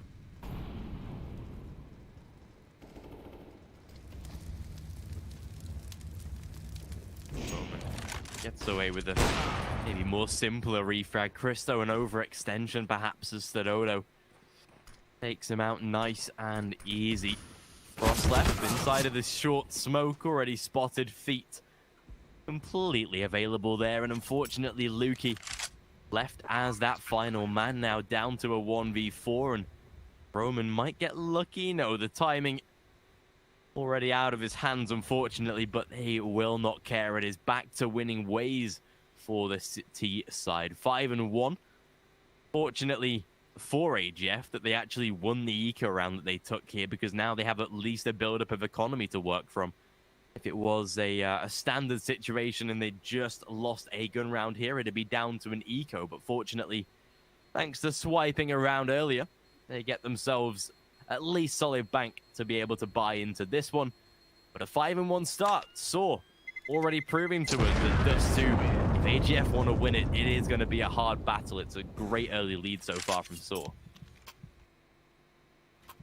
That is a stellar start for them, especially considering that they've not that long ago lost basically an eco round. A lot of teams just collapse mentally after a situation like that, but not sAw. They continue on chugging along nicely. Good thing for AGF though is because they won that eco round with barely anything invested, they have plenty of money to go on for this round as well. Stadodo, good opening frag here at Christo. And this is one of the things you want to see. You want to see Stadodo firing off, because now, once you've got Stadodo hitting shots, once you've got these other players chiming in, there could be some issues here for AGF, but they're not giving it up just yet. TMB, that's a good pickup. Little trade, keeping the round alive for now, as we'll boost up onto the back of the bomb site. Will find themselves a quick reposition here, although it depends on the timing, and well, Mutiris catches away one. Good return by Netric. Frostlef inside of Gandalf, yet to be spotted. A great Molotov Arky. He's not going to check that corner, walks right into his own death there. Keeping it at a 3-on-2, make it a 1-on-1 back though. TMB now into a very uncomfortable position. It is AWP versus AWP here, and TMB spots out the player, can't find the kill just yet, pushes up toward the top of Long, and Stadodo seems mightily aware of what is to come, but timing evades him. TMB winning out the 1v1 clutch, making it 5-2, and AGF picking up a further round. Still incredibly expensive, but it's a round victory nevertheless. I'm surprised Frostlef just finds this amount of success here. I could have sworn he should have been dead after the second guy, because you have two individuals just staring straight at him, and yet Frostlight comes out on top with a second kill. Really miraculous stuff there for the Danes, and it's a good thing they managed to pick up themselves a little around the board. It shows us that they're not going to go down without a fight. Crystal, that is also an early start that goes in favor of the Danes. Expecting someone to make their way down the pit. That Molotov will force him out of position, but instead he's just going to keep on holding it. This is such a difficult spot for an Opera to be in. I mean, another smoke will be forced out of there. In fact, the bullets will do the better job. Muterus as well chimes in with a kill. Now you can have the smokes for the cross, and Frostlight was trying to go in as close as possible. It does go down eventually, so this is solid stuff for sAw. As soon as AGF pick up a round, it's scary how sAw can just bounce back so quickly. Yeah. Already make it into a victory for them, and a fairly clean one as well. Save the economy of this T side and pretty much reset AGF here. Unfortunately, it's down to another eco scenario that they will have to face off here. A couple of M4 saves, and with Christo being on a little bit of bank, maybe a chance of a FAMAS to be dropped out perhaps, but I doubt that that is even going to be the case. It should be an eco round to come, and sAw, this is a so far very punishing first half, considering that 7-2 is now on the horizon. Yeah, you can see with the effects of the economy, unfortunately, should be keeping AGF just down onto an eco. Sure, 2400 round loss bonus, but without any kill bonuses from TMB or Lukey, chances of dropping out better rifles just not there, unfortunately. Tactical timeout, though, first of the game to be deployed. Gives them a little bit more of a discussion time here to work with, but much more of a confident start from sAw, and I think on a map like Dust 2, that's what we expected from them. Essentially coming into Dust 2 thinking, the quicker we can punish here early and get off to a solid lead, pretty much we can write the map to be ours in the first half, and that's exactly what they're looking to do here. 8 rounds played so far, 6 of them in the favor of sAw. They're on to maybe even a double-digit first half if AGF can't bounce back. I mean, Star now is just playing some very fine Counter-Strike. AGF, I mean, there have been instances where, wow, these guys are in such a winnable position, and yet they couldn't close it out, but that's the thing. sAw has just been doing such a solid stuff here on Dust 2 that you can't really blame him for losing some of those rounds. Well, Arky, that was a good start here. A few players being softened up here in long, and TMB in for a nasty surprise. Actually, Lukey comes out on top against Arky. So that long push is not the best one I've seen from sAw, because there have been some great ones in the past. Just like that Deagle shot from Christo. Good kill from him, and sAw, they want to book it towards the B-bomb, so Christo could actually try to get another frag here. Eliminating a player here would be perfect, and Christo's gonna, die to Muterus, in fact. Bomb plan does come in, and this is great here for sAw. However, it is a 2-on-2 nonetheless. sAw sees the head. Just wait. Play the waiting game. However, there's another player you got to look towards, and that's going to be Luke. He's in a prime position to try and win this one for the team. sAw, is he going to be aware of the tunnels? He should not, however, and he will not. Lukey secures the frag here, and sAw and AGF managed to win another victory on the back of, well, you could call it an eco. Had a few weapons being saved, but that's about it. Yeah, very, very nice there, AGF. Beautiful yet again, keeping at least this game somewhat fairly competitive here, as now sAw will be back into a full buy. It is going to leave them somewhat limited, though. Muterus down onto a Deagle already.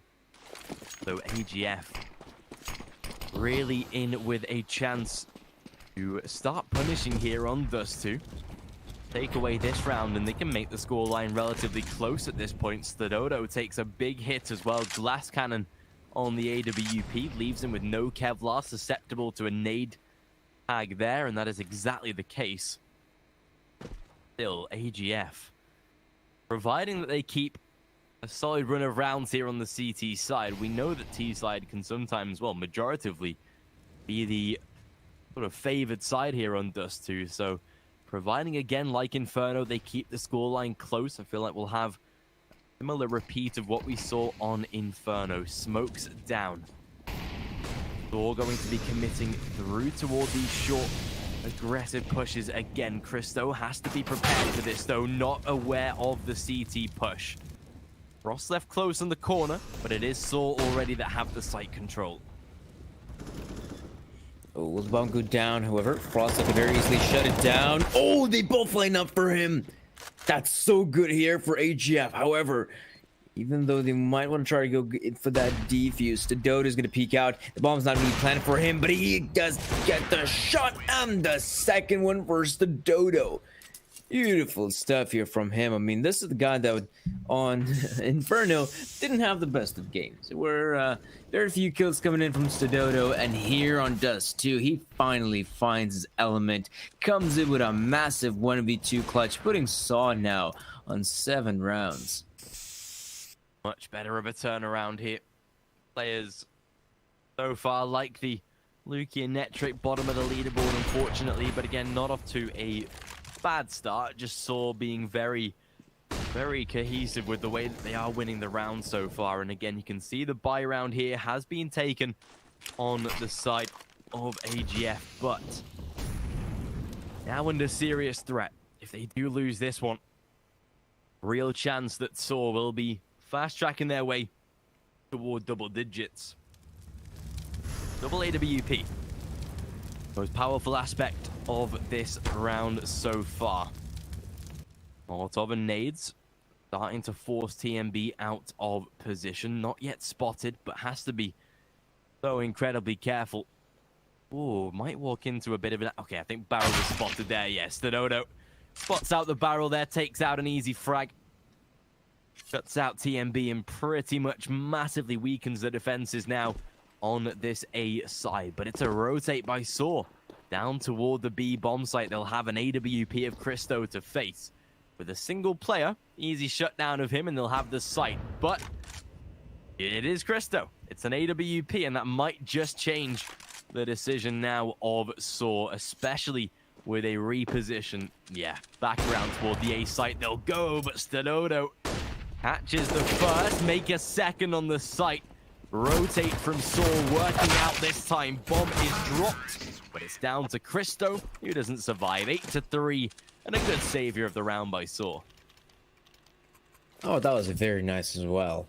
I mean, securing the opening frag towards long was the impressive part, but I just like the fact that once they realize there's a second AWP at play in the hands of Christo, instead of trying to challenge him, sAw decides, you know what, we still have players on the other parts of the map. Let's see what they can do. We obviously saw one of the players there being on the A side itself, catching off guard whoever that was on the CT side.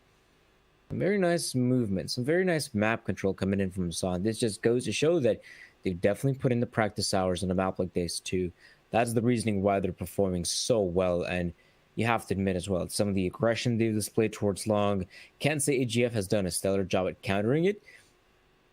Worst case scenario, if sAw realize that things are not going their way, just go back to some long control, some good old-fashioned long control. They've been doing such a solid job at acquiring it. Not only do they have control of long, but more often than not, they get a kill because of it, which is the best part.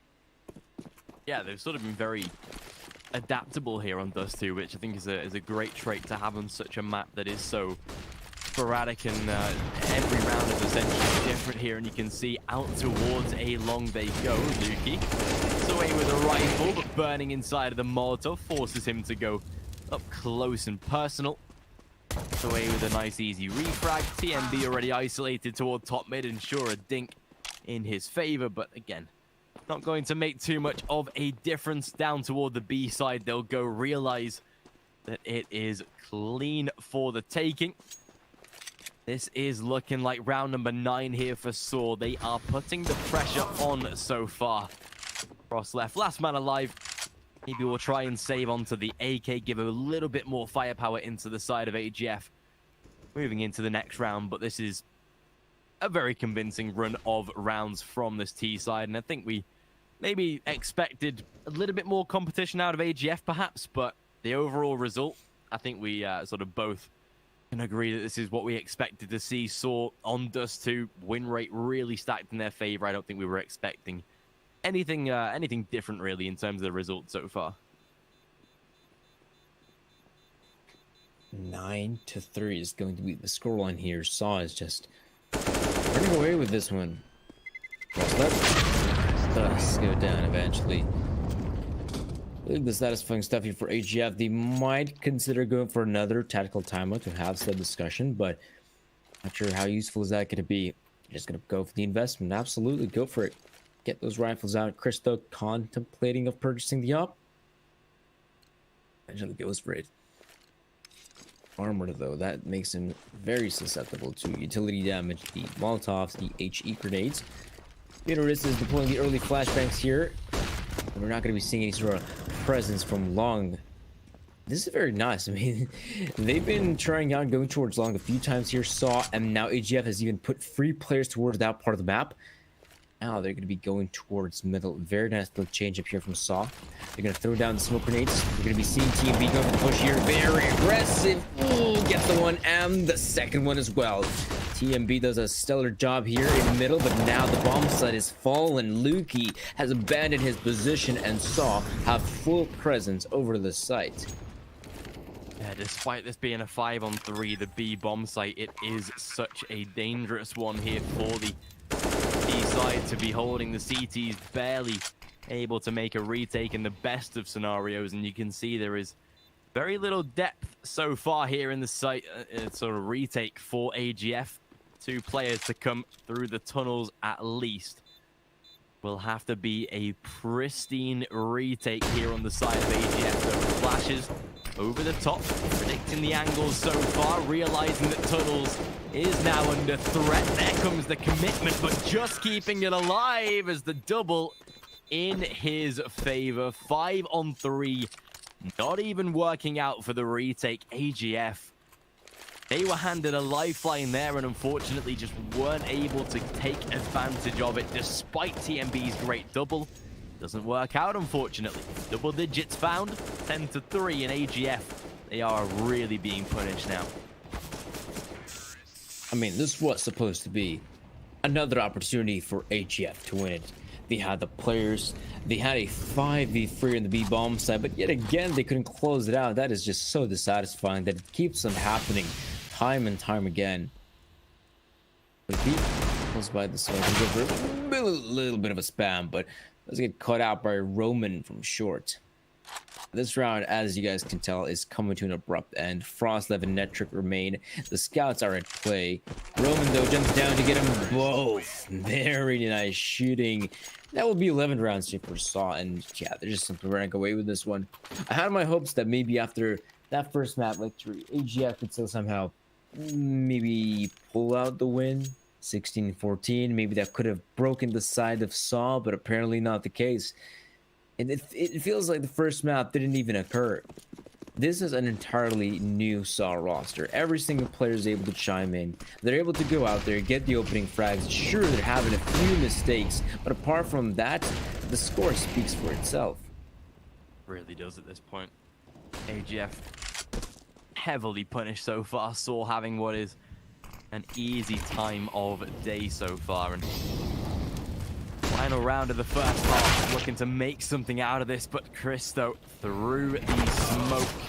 Yeah, already a double, already B site has been lost. A good refrag by TMB, but back into a 3-on-3.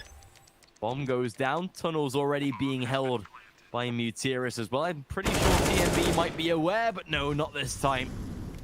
Advantage restored in the favor of sAw. Molotov down to make life a little bit harder. Keep Frostlev on his toes as well. See with the way that this one is going so far. Flash through the window. See if they can get a opportunity. Perhaps great first at least, but down to a 1v1. Arky getting it done. 12-3. And a very dominant result by sAw here, proving that Dust 2 indeed was the right map for them. I'd say it couldn't have gone any better. Honestly, I mean, there have been instances where you're not expecting sAw to win the round. They do it nonetheless. Sure, they had some slip-ups. You know, they lost a few eco rounds. But apart from that, this has been one hell of a solid first half. And considering they acquired 12 rounds in the first half, the CT side should be a breeze for them. They have players that are now fragging. They have players that are capable of getting kills. And this should not be difficult in any way, shape, or form for sAw to try and close things out. We'll see how it plays out, however. We have the players from AGF going early on here in the tunnels. Not necessarily a B push, but it could come down to it down the line. It's also important here for AGF if they do want to keep themselves in the game. With the way that sAw is set up at the moment, though, 2 players on this B bomb site, 2 players out towards A long. They are confident in their own setups here, but you can see with the way that they are reading into this right now, Roman finds the first inside of middle. That is the rotate already squandered here as just gets away with 1 extra. The flashes are absolutely perfect, but back to a 2-on-2. That bomb can now be planted. Mid push by Lukey perhaps. Has to be careful. Beyond the smoke, might get a freebie. Exactly so he does. Leaving Arky isolated down into the 1 versus 2. This should be AGF at least. Bagging a confident pistol round to start. And of course they will. 12-4. Keeping themselves in the game. Bagging a pistol and should be setting up a solid CT-sided start to at least start the round gain on this T side. Yeah, that's what you want to see right now from AGF. Even though you had a difficult time in the first half, the great thing about this too is that it's always possible. I mean, if you have your players out there with momentum, hitting their shots, it's absolutely possible to start building some rounds together on the T side. Right now, this is a good opportunity as any. The opponents have gone for the purchase, but it's nothing too significant. It's a few scouts sprinkled in with some deagles. Great chance for AGF to pick up that 5th one, but still mistakes can be made. TMB though, ooh, goes down to meter is nature of facing a deagle. A few shots to the body and you're already a gunner. Oof, Roman. Scout already doing damage here. They have to be so careful. Christo, good return for 1 and 2nd, much better now. Seeming like they might be able to keep this round alive, but you've got Mutiris, Deagles coming in deadly hot here, double found. And Christo, he's a single bullet away from death here. A scout will finish the trick here if necessary. This time though, good isolation. Returns it back to a 1 versus 1. Just has Kevlar to play with though. Oh, takes a peek and loses the duel. Christo overextends, gives the victory to sAw, and back to winning ways they go. 13-4 on the cards. AGF, thank the Lord to get a bomb plant, or else this buy would have been incredibly weak. They will be able to reinvest, but that is not a round you want to lose there. No, absolutely not. If you're AGF, the team that's trying to pull off the comeback, of all the rounds you don't want to lose is that 2nd one. Because now your opponent's going to be looking much better in terms of weaponry. They're going to be feeling confident. And they're, of course, going to be in a position to close out this 2nd map. 13-4 right now at AGF. I mean, I can't even really blame the T-side for going for a force buy here. Investing every single penny they've got to try and get those weapons out. And they actually make them work. That's the important bit. You see some of the players here in the lower tunnels will not be facing any players just yet. But the way this one's playing out, could be seeing a mid push. Good flashbang. Forces Arky back at least, so mid control can be established. Seem fairly aware of what is to come. Arky just about makes it out alive there. Minimal damage on the nade, but now a mid take. 3 players stacked up and ready for sAw. It's against the Tech 9 though. Oh, loses their life. A double return. Just gets away with one of his own at least. Back into a 3-on-3, but not able to survive here. The bomb plant's shut down though. Still keeping Mutiris isolated. Has to go for the reload. Bomb has not yet been picked up though, but Christo gets away with it. 13-5. AGF keeping themselves afloat. But it is back-to-back force buy rounds that pay off here. Starting like we were on Inferno, these force buys still having an effect now. Absolutely so. I mean, that was a very fast play coming in from AGF, so much so that the sAw players probably didn't expect it to be that fast. And even there, I mean, you can see that the sAw players are feeling confident about themselves. Going out there, you know there are 3 players on the side itself, but he's still gonna push to try and deny the bomb plan. I mean, it just goes to show, really. sAw are going for the force play here. I'm not sure if that's the best way to go about it, but the fact of the matter is that they still have so many rounds to work with. So even though they have to go for a double eco, potentially they decide, you know what, let's go for the force play here. The next round we'll go for the full-on eco. We'll give away those few rounds for AGF, but we know we're still in the prime position trying to close things out here on Dust 2. Christo making it nice and easy. This is what AGF need, just a couple of solid rounds for the back of this one, just to ensure that, one, they're putting the money into this one, but just sort of getting the confidence back in their favor.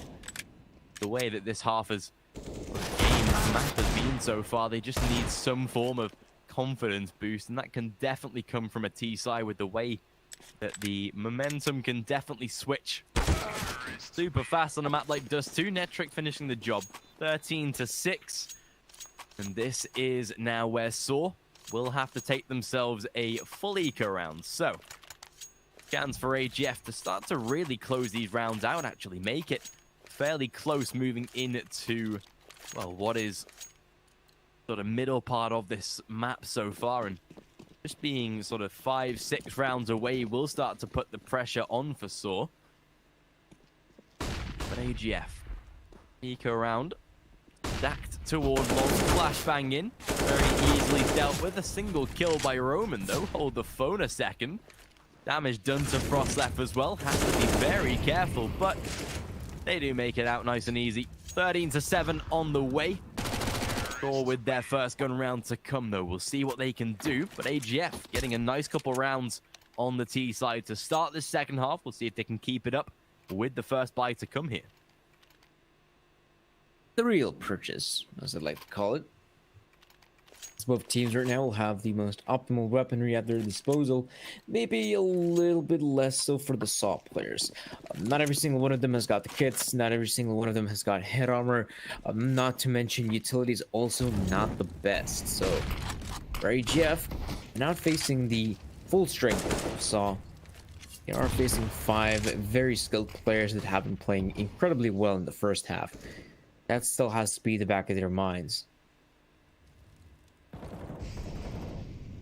Especially if sAw get back to winning ways here, I think that'd be, again, sort of a break of the confidence, unfortunately, for AGF here. But B-side is always very fruitful for a T rush here, and Lukey already with the first, making a second. Gutierrez does find a spam through the smoke, though, to trade the frag in his favor. Flash over the top, but TMB keeps his teammates alive just barely. 34 health and still trying to aggress Tenodo through the window with a USP, but dealt with nice and easily by AGF. And that is a victory that they were really looking for.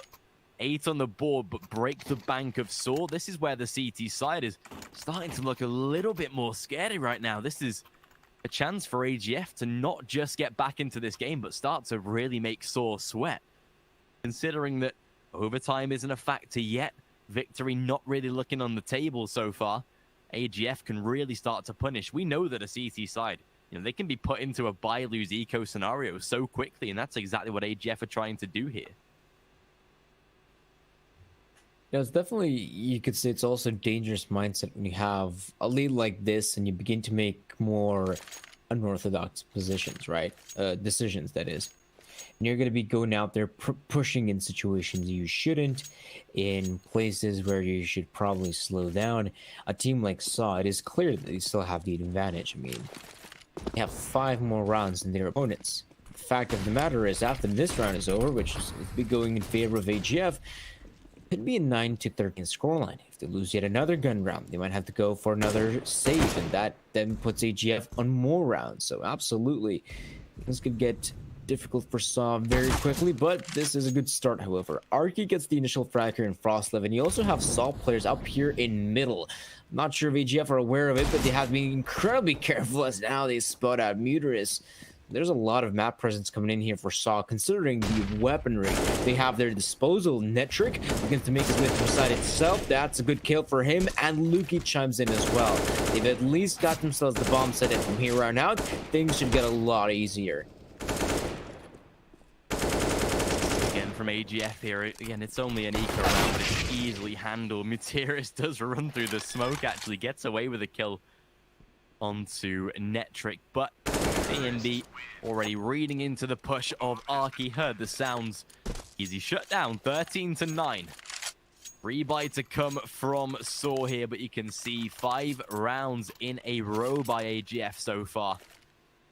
Taking the T site. Look very, very scary. And sAw, they've got to be on their best game right now. They give up this round, and AGF are on their way to at least a 13-11, providing the eco goes as expected, and just being a couple rounds away from tying the score is going to be a real scary factor for sAw, considering just how good that this map started at 12-3 right up until this point. Looks so good, but even this so far is looking under jeopardy right now. They've got to be again feeling a tactical pause might be on the cards if they lose another round. And AGF, good early damage, just taking a nade. Good return by Muterus though. Handles, I believe what was a short spray through the smoke to take out Netric. Gives them a free early frag to play with. And honestly, sAw will take it at this point. They needed some form of early entry and they get it. At least Frostlev doesn't die in that position. Dodo could have very easily plucked him away from his team, and that could have been another frag going in favor of sAw. And we are seeing a late long take. AGF, they got to try and make this one work. Their only option right now, Arky's going to throw down that HE. He wants to go for the engagements, but he also wants to force the Dodo to chime in. That's a good one, and that's another good frag being picked up. And sAw might have just done it. The 14th is going to be upon them. And somehow they'll lose a 1v4 to Cristo, and that does not happen in this reality. 9-14 is going to be the scoreline here, and that's also the difficult nature for a team like AGF. If they want to try to pull off the comeback, it really has to be as clean as possible. And that is not easy against a team like sAw.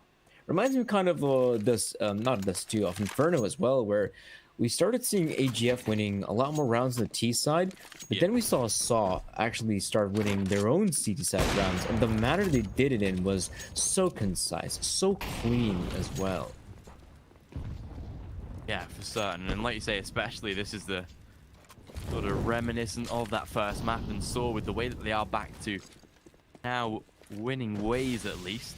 We'll see if they can again keep consistent here. It's going to be a hard task considering they've got AGF again gunning for this victory position. Try to get back into the game. Again, though, it almost feels like maybe sort of too little too late to try and come back from a 12-3 on a map like Dust 2 is again a very hard scenario to make into actuality, just for the fact that, I mean, unfortunately, you know, the likelihood of a side getting 4 rounds compared to you picking up sort of 12-13 to get back into the game and win the map is very unlikely. And sAw here, aiming to read somewhat into the plays of AGF here. A bit more of what seems like maybe a mid-rotate to come through toward the B site. But yeah, just leaving Netric to lurk onto short. The rest of the side, it is going to be down toward the B bomb site they go again. They've got Roman and Just both prepared for the take here. The flashbang was great. Some early damage inflicted. Calling Roman into action. Gets away with the early frag. Make it a second. Third on the way. And a 4-on-2 that should be giving sAw round number 15 now as Cristo is isolated. And there we go. Map point for sAw, and they'll be on their way to closing out Dust 2 as now a low buy will come through for AGF. What an important victory from the sAw guys. I cannot stress it enough. That could have really changed the momentum of this second half. But now, with a successful B bomb side hold there from sAw, you have to admit, 15-9 is a rather daunting scoreline, and the Portuguese team just seems to be in such a great position to actually win this second map. Netric is going to push out long. Looks like he's going to go very fast, but not fast enough. Arcade gets himself few. And this shuts down the push very quickly. There's a kill from Krista with the P250 though. TMB moves in with the op to get a frag on Arky. Now stabota needs to back away from this push, and he simply cannot make it across the line. Roman and Just remain, but AGF now will be in a position to take over the bomb site. Out of nowhere, a solid push here by AGF. The pace this time actually working out. AWPs are allowing TMB to sit right back into that corner there in Goose, leaving Roman isolated as already they will lose an extra man. Head spotted, not able to get the kill as Roman B-hops away to safety. But it is a round victory nevertheless. And Roman, I can see the idea, see if he gets away with any exits. Not this time, though.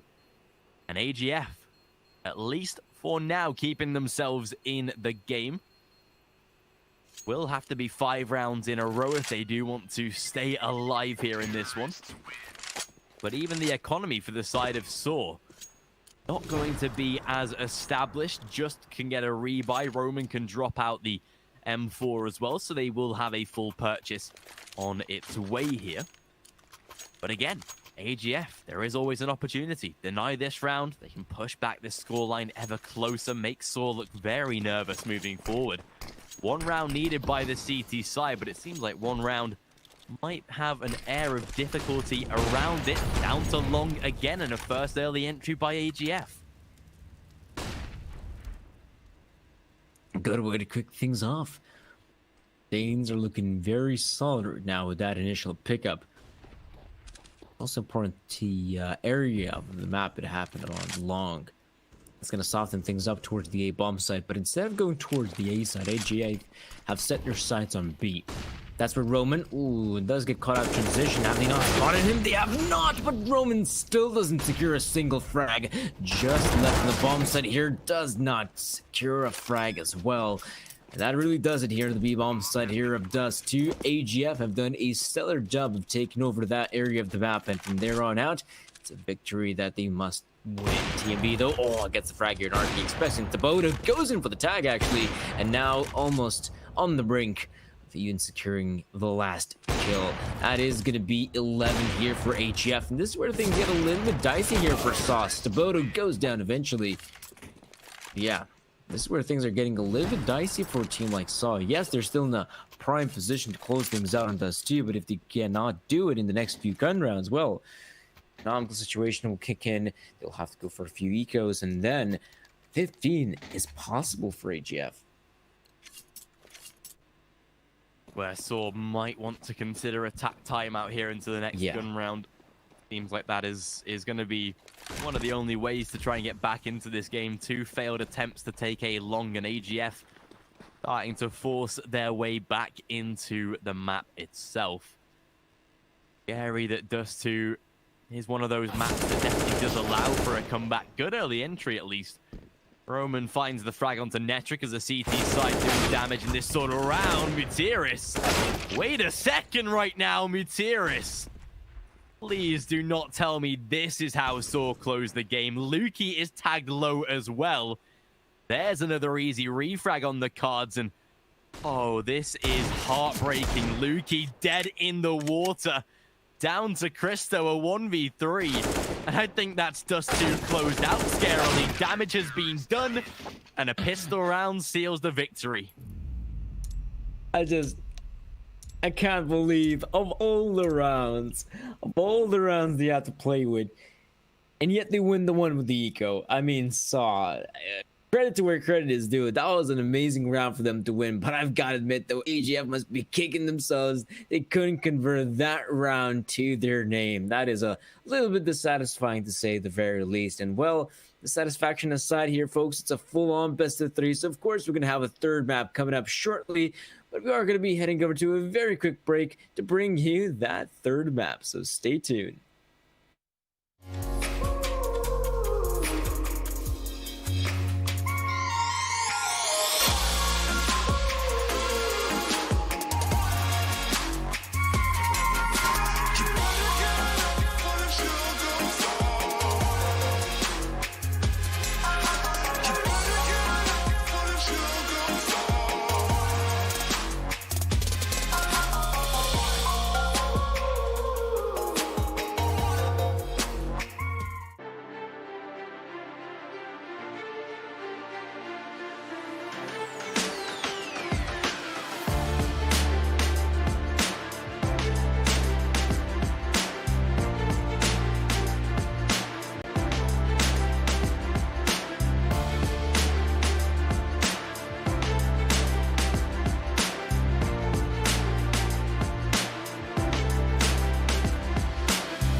booting.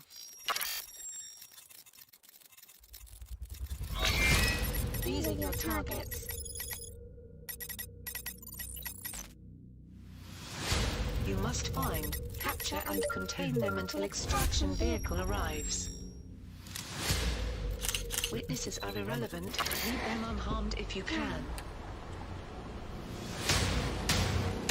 End of a transmission.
System online.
Seriously. PewDiePie. Additional. Seriously. I am at least 20% better. Seriously. PewDiePie. What? It's not. It's doing.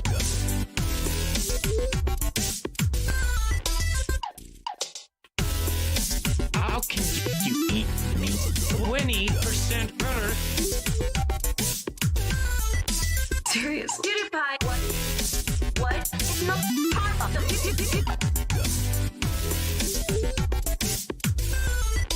Do it now.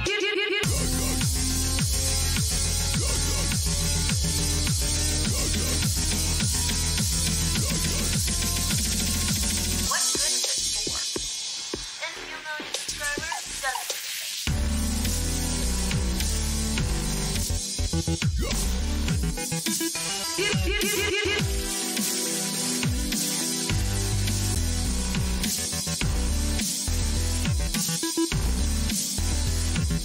What? It's not.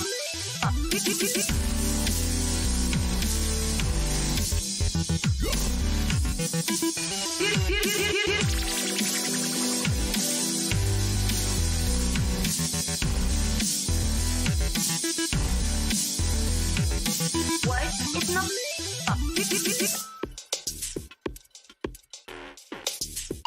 PewDiePie. Additional. Seriously. PewDiePie. Additional. Seriously.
And welcome back, ladies and gentlemen, into map number 3. It is sAw versus AGF. We'll finally get ourselves a winner here in this series. It comes down to Train, a map that is going to require a very strategical play here on this map. We'll see where it goes, but at least AGF, they bagged a knife to decide which half they start.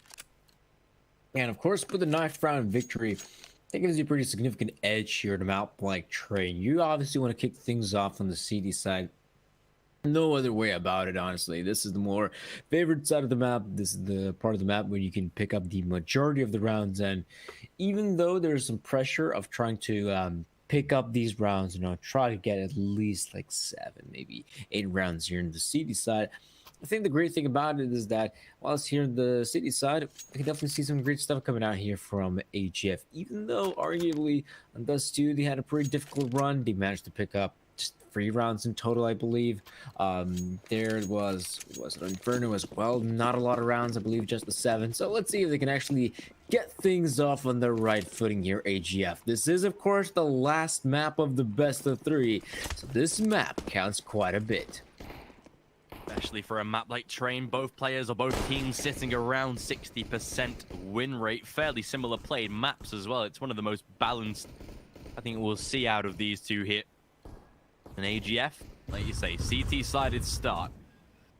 It's going to be an E-sided attempt already. Lukey and Christo, Frost left in there as well. They've not even checked Christo's corner. Finally, they do. Good couple of kills returned at least.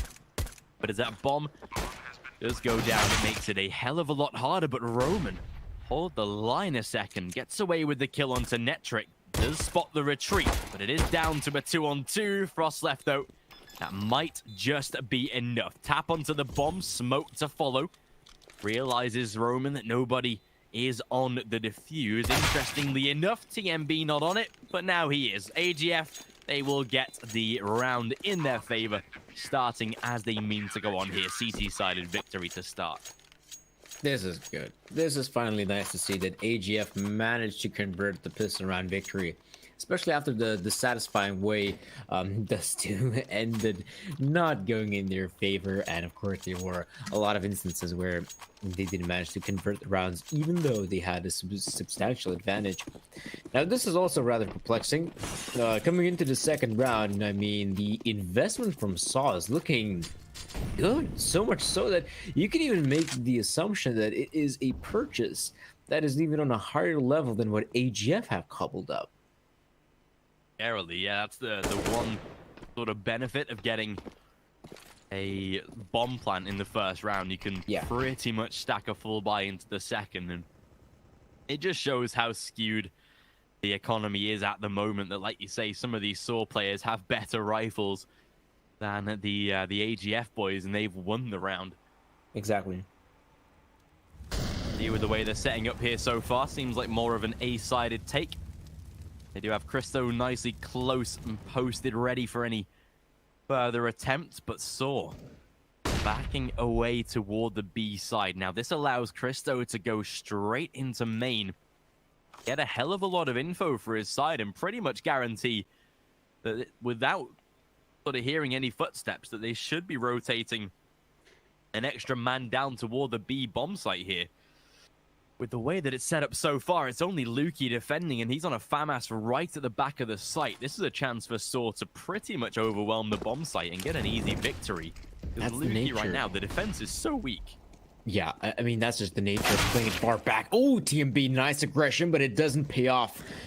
sAw right now, they're in a prime position to get that bomb down, but this is a bit of a difficult scenario here for AGF. They're so in the backlines, but the engagements are looking pretty good. Look at the few frags coming in. AGF picked up 2, picked up 3, and now it's all up to just. He goes down as well, and the players from sAw are not able to hold their own. But that's just, I mean, that's just the nature of playing so passively on the B bomb site. If you're going to be playing it all the way far back, chances are the opponents will be in a prime position to go down and plant that bomb. However, in this instance, of course, once you go down towards the site itself, if you're sAw, you're not going to be playing the default position. What you're going to be doing is acquiring map presence. You're going to be maneuvering right behind those train carts and waiting for the players to come to you. But sAw ended up going for some of those engagements there, and I was rather surprised to note that it was AGF to come out on top in almost every single one of them.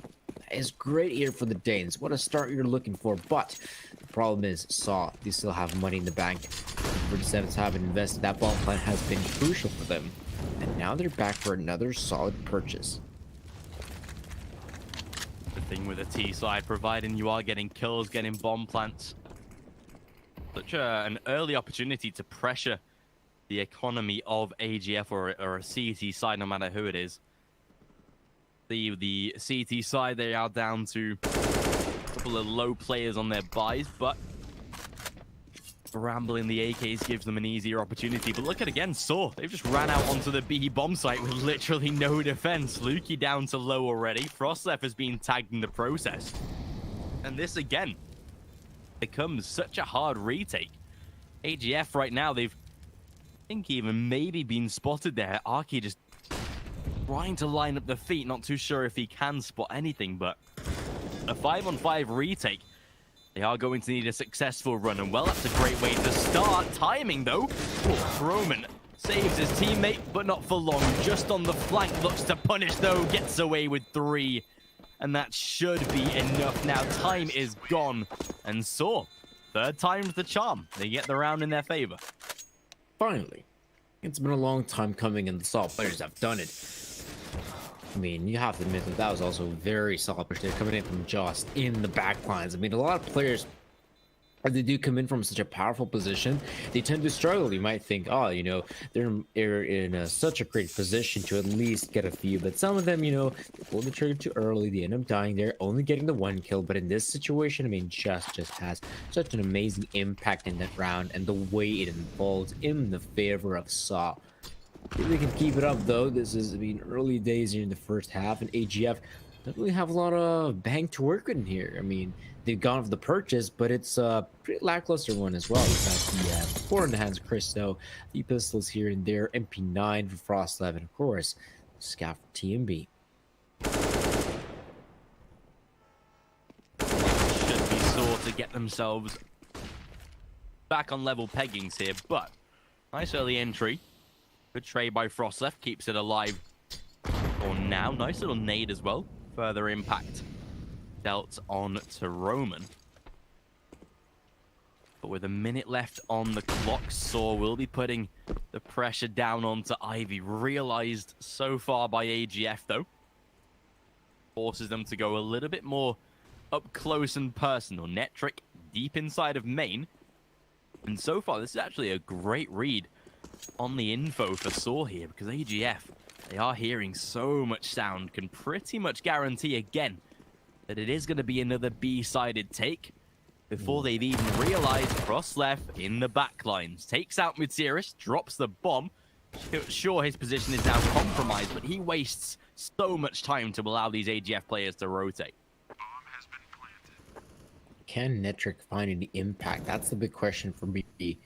He needs to do it as fast as possible, because Dodo has already picked up 1. He has picked up the second one, and Netric is left in a difficult situation to do anything. Was just so aware of that flank coming in at some point into the round. Eventually, it is a tie scoreline. 2-2 is what we're looking at. And of course, for the players of AGF, a little bit dissatisfying. They're going to have to go for their first proper eco and really invest into anything, because they need as much money as possible. This is also the scary nature of playing on the C side of train, because you have that pressure of constantly needing to pick up rounds, and there are going to be scenarios where, yes, you might lose the 1 gun round, and the next one is just going to have to be an eco. You need to save up some extra money that's necessary. So sAw use that to their advantage to pick up as many rounds as they can. And so far, this round number 5 seems to be looking very good for sAw. Nice early entry as well, especially against the pistols. Should have no trouble whatsoever here. That, of course, they do not. Luki last man. Muteris even on for the ace as well. 4K in the round for him so far, but it should be Roman to seal the deal, and yeah, just about barely gets it finished. We'll be giving round number 3 to sAw. Into the lead they now go. The rebuy will come through.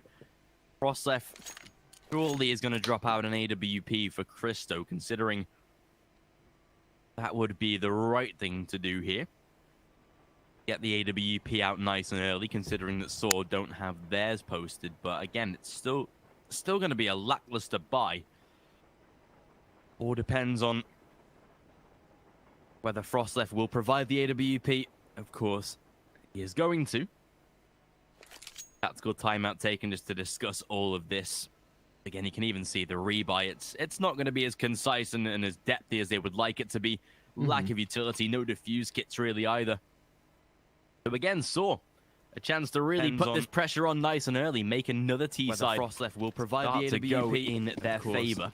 He is going to see what AGF can do to combat this. Again, a lot of reliance on a play like Christo for a map like Train. AWP is such a valuable asset on this map.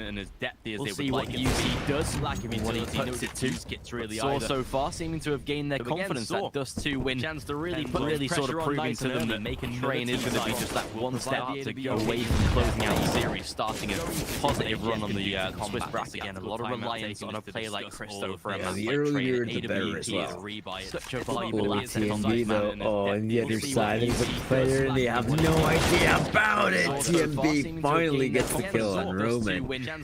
This is also one of the players you want to see step up. TMB, in fact, Frostlef as well.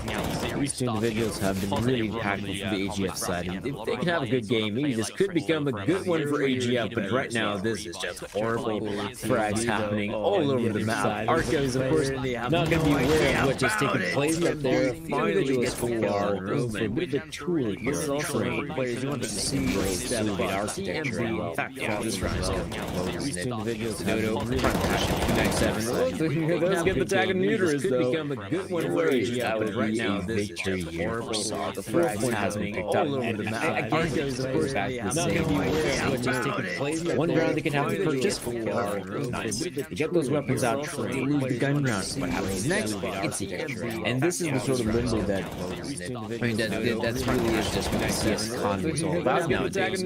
Absolutely, in this case, AGF right now, it is the horrible. The frags happening all over the map. The harder they punish here in the first half, one round they can have to purchase so much easier trade becomes. The way that they can manipulate the CG side they could have, and this is the sort of limbo that like those two double-digit round movement in the second half.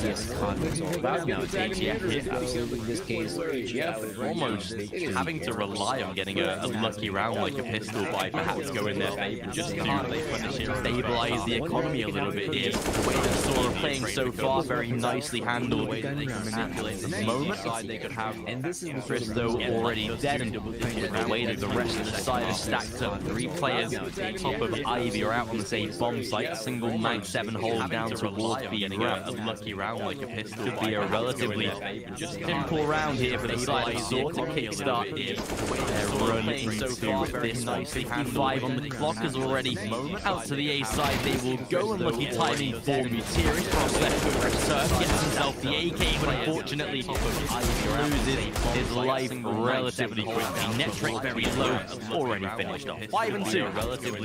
sAw again off to a great run of rounds here to kickstart 5 in a row for them so far. So match round live bonus. Clock is already out to the A side. They will go, and lucky timing in their favor here. AGF double AWP gets himself about time, bringing out nice and early to see what they can do. Loses his life relatively quickly. Net rate very low, already finished off. 5 and 2. Setup, loads of utility as well. The M4s are out. This is one hell of a great purchase for AGF. You can't deny it.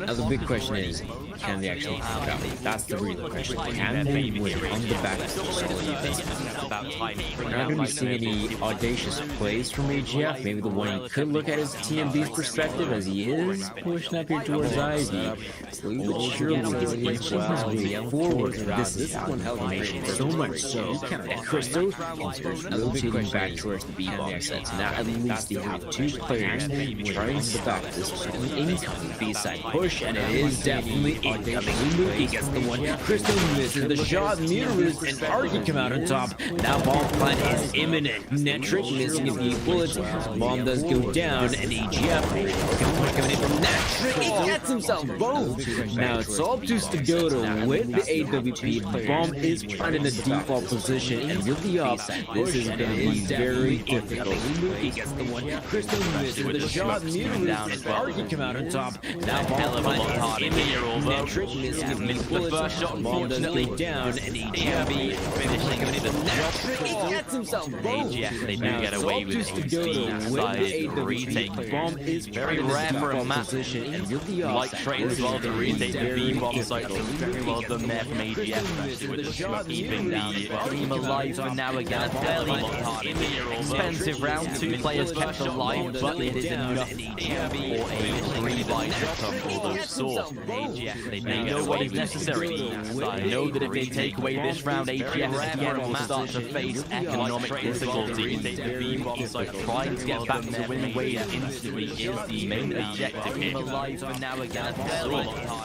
Expensive round, two players kept alive, not an issue. Just by being a team side, you already get automatically gifted with the cash. They know what is necessary. We'll see what the CT side can do now to prevent this round. AGF uprise of sAw. We know the Train is a balanced map for both of these teams. 60 and 61% or so is literally how close Train is at the moment for the not again victories dependent of 64% with the cash. They've beaten teams like Sparta. The CT side can do now to prevent a close run again. They did use a triple OT for secret, but even so, you look at the victories from sAw. They have played a higher caliber of opponents. Literally how close Train is at the moment for the and it is going to be victories more difficult for AGF to keep themselves in the game. A-sided stat though, they've beaten 50 seconds on the clock.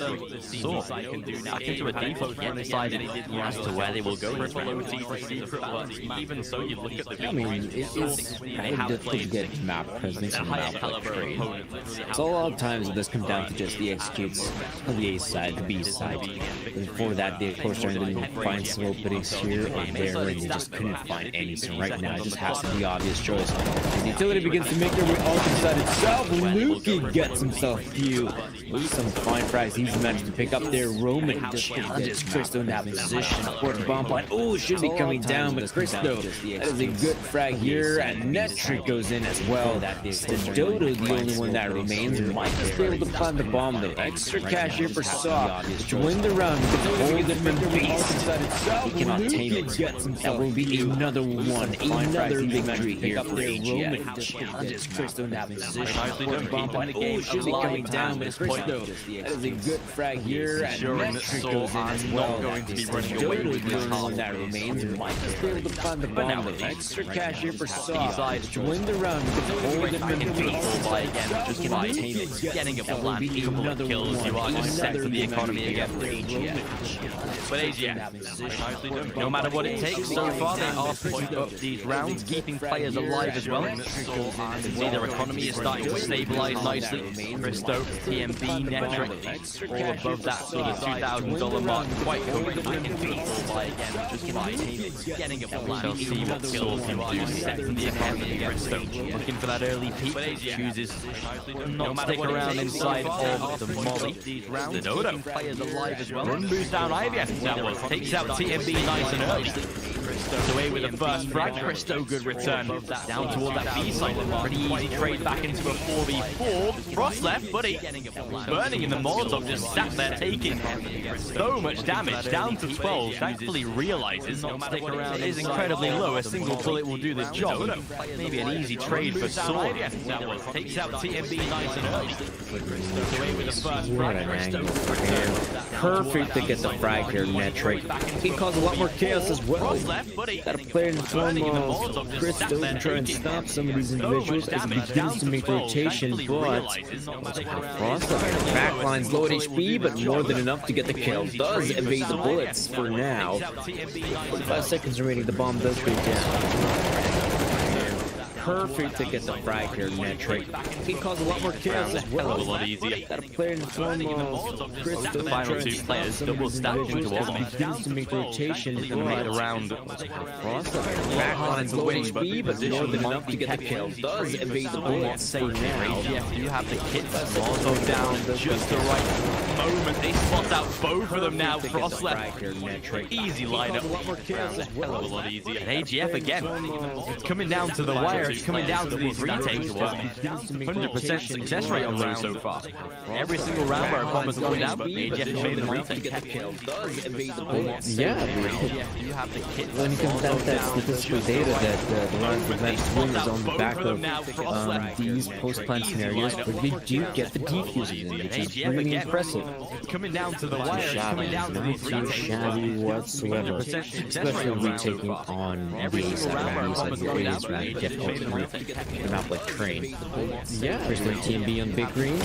You see Luki went for a rather audacious play, just spraying wildly with the M4, hoping some of the bullets connect, and well, one of them sure has onto the noggin of Arky, so that's some damage being dealt very early on in this round, especially when we're taking on the ace rounds like the A's round. Keeping it nice and concise so far for AGF. Yeah, Team B on big greens. You see Luki went for Barely a allowed rather Gutierrez to audacious escape play, there, just but so much damage inflicted. hoping some of the bullets connect, and well, one of them sure has all onto the in noggin of tag Arky, so far that's with some damage being very dealt. little trade offset onto AGF here. Especially when taking on Couple of tags onto Netric, but the rest nice and fairly solid right now in sAw. Team B again a little bit undecided as to where they will hit more towards the A side. TMB, great first pick. Bait of the second player to get a refrag. All does work out for now with the help. Very little scary aspects of sAw right now. Two of these players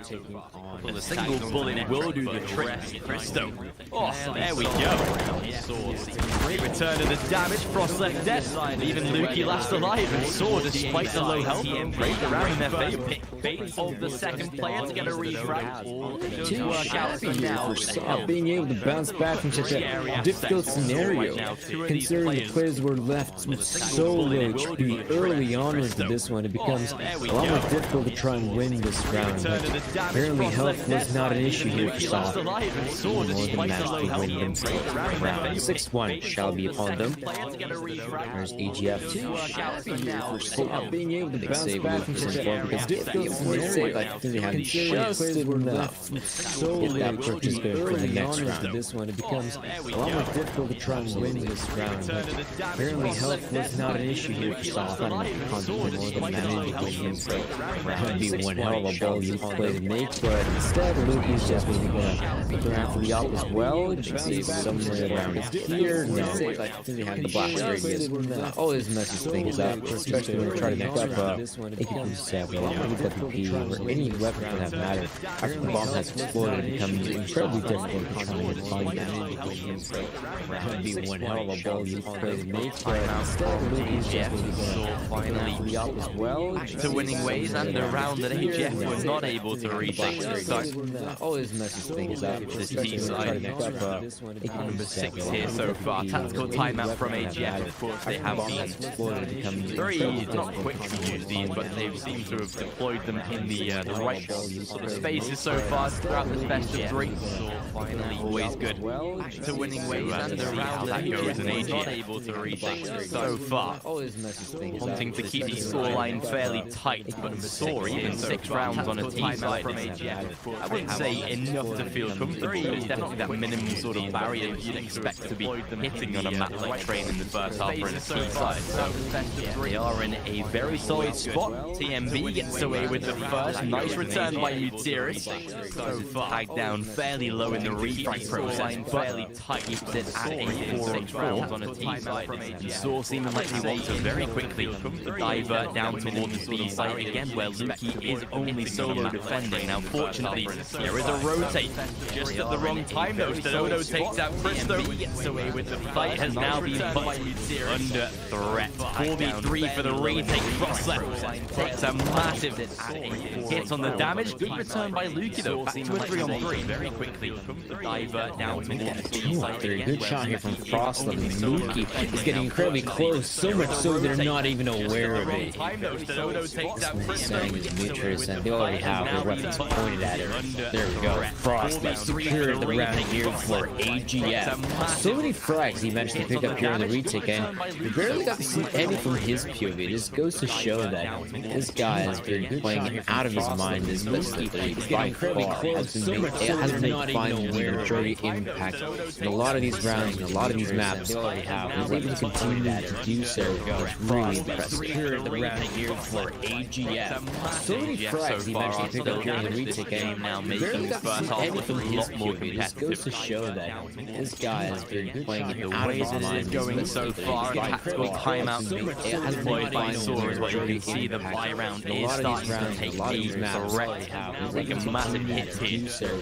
Only able to post up what should be 3 AKs here. sAw can buy into one of his own. This does make the buy round look a lot weaker right now, considering the fact that is going so far. sAw themselves has deployed by sAw plenty of utility, but facing up against double ADE threat, like a massive hit here, just very, very difficult. Only able to 3 rifles is enough to win a round. We'll see whether it gets them across the mark this time, but AGF so far are good at rising here into this one, able to make it 6-6. They can slow down sAw in this first half and stop them from getting any further rounds. That would be a great finish, especially for a round like this, a chance to break the economy, secure a first half victory with a minimum of 8 rounds, and have that riding into the second. sAw again, down to the B site. A lot of their rounds going this way. Faster play out through heaven this time. Lukey, fully aware of it. Bomb down already dropped and not able to be recollected yet. Thankfully can be. Pressure applied though. Arky gets the frag before even putting the bomb down here. So another 3-on-3 for AGF to try and work in their favor. Have that riding into the second. That was actually a very nice hit coming in from sAw. At first I had my doubts of having the majority of the players just making their way up through the scaffolding, but clearly that was the right choice. As while as they have the high ground, they have a much easier time dealing with some of the players here. And now while they're in between the trains, it makes the CT's life even harder. You see. That was actually a very nice hit coming in from sAw. Maybe we can find frag here or there, but it is going to be incredibly difficult, maybe even impossible, and it is. As sAw come out on top with yet another round win. They have a much easier time dealing with some of the players here. Now while they're in between the trains, it makes the CT's life almost non-existent. You have one individual that can buy them in 4, whereas the other players are immediately there, but it is going to be really difficult, maybe even impossible, and it is. As sAw come out on top with yet another round win. They have really has it picked up, and the fact that AGF were on the precipice of even breaking the economy of sAw here. Completely the opposite case of scenario here. Aggro with a mag 7 this time. Not going chaos. sAw actually in a really good spot to potentially even close out 9-6 at the end of this half here. It's a clean round so far, and the fact that looking like it will continue to do so. Cristo already down to 7 so far, forcing case of scenario here. Save out of AGF, 8-7 this time. Scarily, sAw snatching away the first half right at the end of it. Potentially even plans to make it 9 with an eco at the end of this half, but a scrappy buy to finish the half for AGF. Looking like finish right now from sAw. Already down to 7 so far. This is super satisfying for Team AGF right now, because they were supposed to win the majority of the rounds here. That was one of the ideas. The Brand here. The first half of the training. You only picked up 6. 6 rounds is simply not going to be good enough unless they have some truly stellar stuff. A truly stellar T-side, just like the one we see being displayed in sAw. Satisfying for Team. Not sure sure if that was the case though, but it is, I think it is obvious. Purchase from AGF, it is not great. It is some stats and some bits and bobs of utility, but it's something of great significance. It's simply not going to be good enough for us to Oh, get to the head. Ripped off clean by the bullet of Christo. You gotta be careful, even in rounds like this. Not sure if that was the case though, but it is, I think it is obvious. Oh yeah, the Max 7, it is deadly in such a close range encounter bits and bobs. Apart from that, something of great significance. sAw, Roman does go down to cross out there. Christo hits the deck as well, but damage is being dealt. Good kill here coming in from Arky. TMB though comes out on top. Now Lonesome Stadodo, 1v2. Low on HP as well, making him an incredibly easy target. Deadly versus way through the oil attack counter system. Apart from that, timing could not have better there. Does go down to the line. Christo is not going to as well, but damage is being dealt. Good kill here coming in from Arky. Absolutely beautiful Stadodo. That is what you want to see. That is exactly how they want to end the half. 9 and 6. And there was one player that you highlighted right at the start. Stadodo coming through with the clutch to finish the job. 9 and 6 and a great team-side half. That is a very solid performance to bag that round on a map. Beautiful Stadodo. That is what you want to see. That is a nice thing that they managed to accomplish here. One of the, for me, feels like one of the more standout players from this roster. He did a great job fragging on this too. He's doing a solid amount of trying, even though Inferno definitely didn't look like he was himself. A little satisfying stuff in that map. Maybe he managed to step up as well. That could have been a 16-14 win for sAw for AGF. Now, however, what we do see is a push into the inner bomb side. Roman gets himself a huge tap for the USP, incredibly gently, that puny little pistol. Players from AGF, at least he have the side kinda, sorta, as the sAw individuals are moving in as well. Just gets the frag here, TMB, Arky as well. So much so for having the side. Metrics will only have the grade. 10 rounds here for sAw, and that is an incredible win. Bomb side Roman gets a huge tap for the USP, incredibly gently, that puny little pistol. Players from AGF, at least he have the side kinda, sorta, the sAw individuals are moving in as well. Just gets the frag here, TMB, Arky will be going for a pretty much standard eco round. 2400 will be net, so will be 10 rounds here will pick themselves any rival buy into round number 18. It is a chance.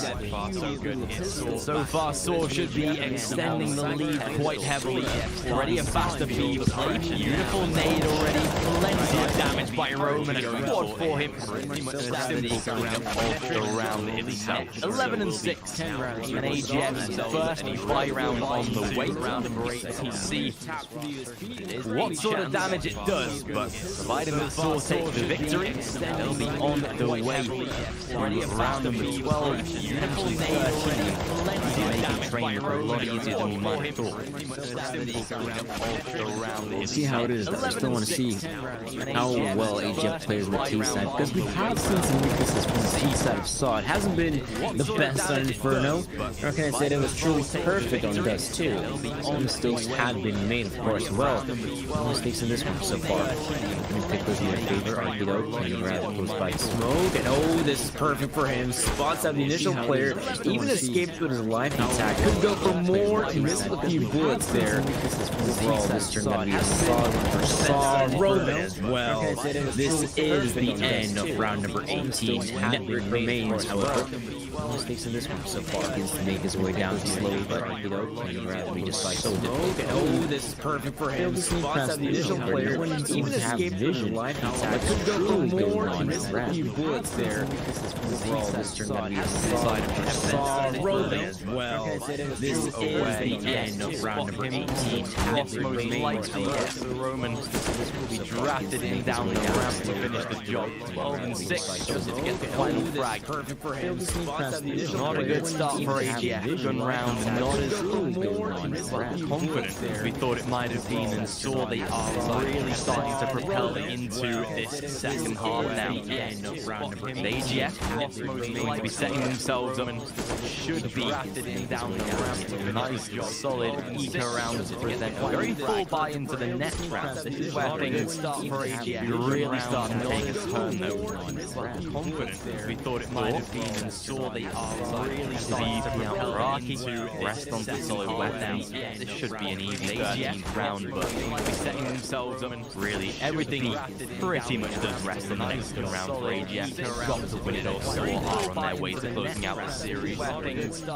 You're really starting to take his turn though. Confident as we thought it might Any more flashbacks here and there, but Rocky to rest on the solid situation. Only because of the weapons that sAw has at their disposal. Dodo picking himself a few frags, easy pickings. Nothing too difficult for sAw. Where you want to try and keep things clean and simple, though Frostlet actually finds himself a few frags with a deagle. No, not gonna be the third one though. That would have been too much. 13 for sAw. Only because of the weapons that sAw has at their disposal. Dodo picking himself a few frags, easy pickings. Nothing too difficult for sAw. Where you want to try and keep things clean and simple, though Frostlet actually finds himself a few frags with a deagle. No, not gonna be the third one though. That would have been too much. Good in their favor. Interestingly, we are at the same point for both of these two games actually in round 19, and we both we both have technical pauses because Steam apparently has gone offline. So clean and simple, like both sAw having point hopefully not gonna be the third one though. Again, maybe not. There we go. Seems like we're fine. Seems like we're back to the. I thought the entire Steam just went down there, but not the case. 13-6. We are back live straight away. Round 9. Always good to see no momentum disrupted. Steam is down to such a vital round for AGF. It's true is where AGF needs to start winning these rounds. And so far, that's not the start you're looking for. Dodo finds the opener here in Crystal. Again, because if AGF lose this one, that's going to be 14 for sAw. They've come just a few rounds short from securing victory. So far, so good for sAw. A third kill goes their way. Team B is able to at least get one, but Muterus needs to start flexing winning skies. Frostlet though, oh, this is horrible. Oh, he's gonna get absolutely right. Again, because if AGF lose this one, that's gonna be AGF just getting the first completely shunted around here on the server. So far, so good by sAw. A third kill goes their way. Pretty much on its way right now. But Muterus AGF, of course, they will commit to the rebite. This able to post up the pure amount of round bonus that they've been getting, but again, sAw seeming to breeze to what is quite a simple victory so far. Shunted around here. AGF so far, so good. Ready, 15-6. Try and make some rounds off the back of this one. sAw have looked such a convincing side. Of course, they will commit. Just when you get 9 rounds on the T side, I think that does really tell a lot about the squad. Pure amount of round maps like train. Now to the B side they'll go. Arky and Muterus already guaranteed a double victory so far. And you can see AGF, I think they know as well, more than we do, that this game is already happening. Try and make some rounds off the real unfortunate turbulent point in the match, unfortunately. Of course they will commit. Just when you get 9 rounds. Truly dissatisfying that they kind of just fall to pieces here in the last map of the best of 3. Early the second one, they kind of make it close 16-11. Remember, they did lose the first half 12-3. Before the comeback would have been something miraculous, and well, I don't think it's going to happen in the trade as well. 15-6. We will see the purchase here from AGF. There's no two-way street about it. Falls to pieces here in the last map. That's some utility, thanks to the purchase, but getting players, it's 6-7s. Christo is off to go from below to get some bad extra utility. Apart from that, before the comeback is not looking too good for AGF. Well, sAw is just in the prime position to secure themselves 16.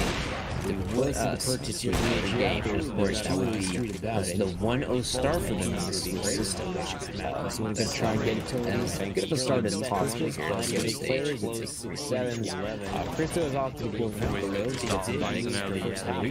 Apart from that, incredibly important to the mark so far. It seems like the prime position to secure themselves pretty much very close to convincing balancing the victory was supposed to go their favor. First match still incredibly close, but the sort of further two really is not gone exactly the same way, unfortunately.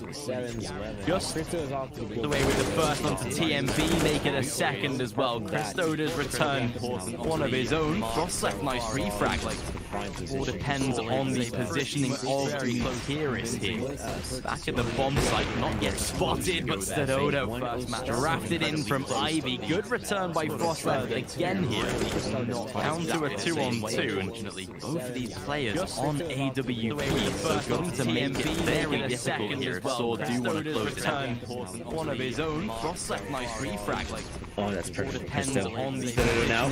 Oh, gets the frag of Frost left. He should be aware of Christo's positioning now. 26 seconds. Christo's gonna book it towards the B-bomb side, but he's gonna try to straight up plan, it seems like. Dodo has made the rotation. Oh, even if he takes the high ground, Christo wins it eventually. It's very interesting to note that that chase definitely was a proper chase. I actually thought that Christo was gonna run around the corner and then slow down and pull out the AK-47. He should be aware of Christo's just kept on running, now. expecting Christo to book it as well. And of course, Christo on his right when the angle is perfect enough. Flips out the AK-47 with the rotation. Oh, even if he takes the high ground, Christo wins it eventually. It's very interesting to note that out of the water yet. No double AWP back on this side and look at the push. Looking down. It's a nice idea, but unfortunately just does not pay off. Two frags already found. Christo good return, just taking a hell of a lot of damage as well. Serious good return, but Arky already finding a refrag onto Christo. 3-on-2 left to play. He's back on no smoke down Ivy either, so Luki is a massive gap idea, but unfortunately just does not pay off. Managed to frag in already next, but the final player, sure, he gets away with one, but bomb is already down. Handle already spotted. 16-7 refrag onto Christo. So they make it light work at the end of the series. Inferno posed a threat. They could have had this done in 2-0 if that map went the way it did. He saw just to retrain. Very good, very concise from sAw. They made it look quite easy. Gets away Last with couple of maps. bomb is already down. Handle already spotted. second map after getting 12-3. It only comes back to sAw took their sweet time. They do it. Take 11. That is another win to their book. And once we go into a map like Train, this is where things get a little bit more interesting. At least initially, it seems like it could potentially be a close game. But again, Yasmin's way down the first half. They start winning so many rounds on the CT side, and once we switch to the CT side, arguably the easier side, that is where they are doing a fine job at just outscoring the opposition. We'll have the victory here in the best of 3. And once we go into a map like Train, very concise victory. I think those final 2 matches proved that they saw the better side and will they advance 1-0 into that group stage. But we have another game on the way. It's going to be a Vez versus Nexus. The side that really impressed us both in the sort of qualifier that we saw to reach this stage of the tournament. Nexus, we'll see what they can do to combat a side like Vez. We'll take a short break before we do that though. Around 10 to 15 minutes will they start breaking down that one into that dive right into the action for our second half another game of the day. It is going to be a Vez versus Nexus. Not go anywhere. We'll see you soon. The side that really impressed us both in the sort of qualifier that we saw to reach this stage of the tournament. We'll see what they can do to combat a side like Vez. We'll take a short break before we do that though. Around 10 to 15 minutes will they start breaking down that one into the dive right into the action for our second half today. It is going to be a Vez versus Nexus. Not go anywhere. The side that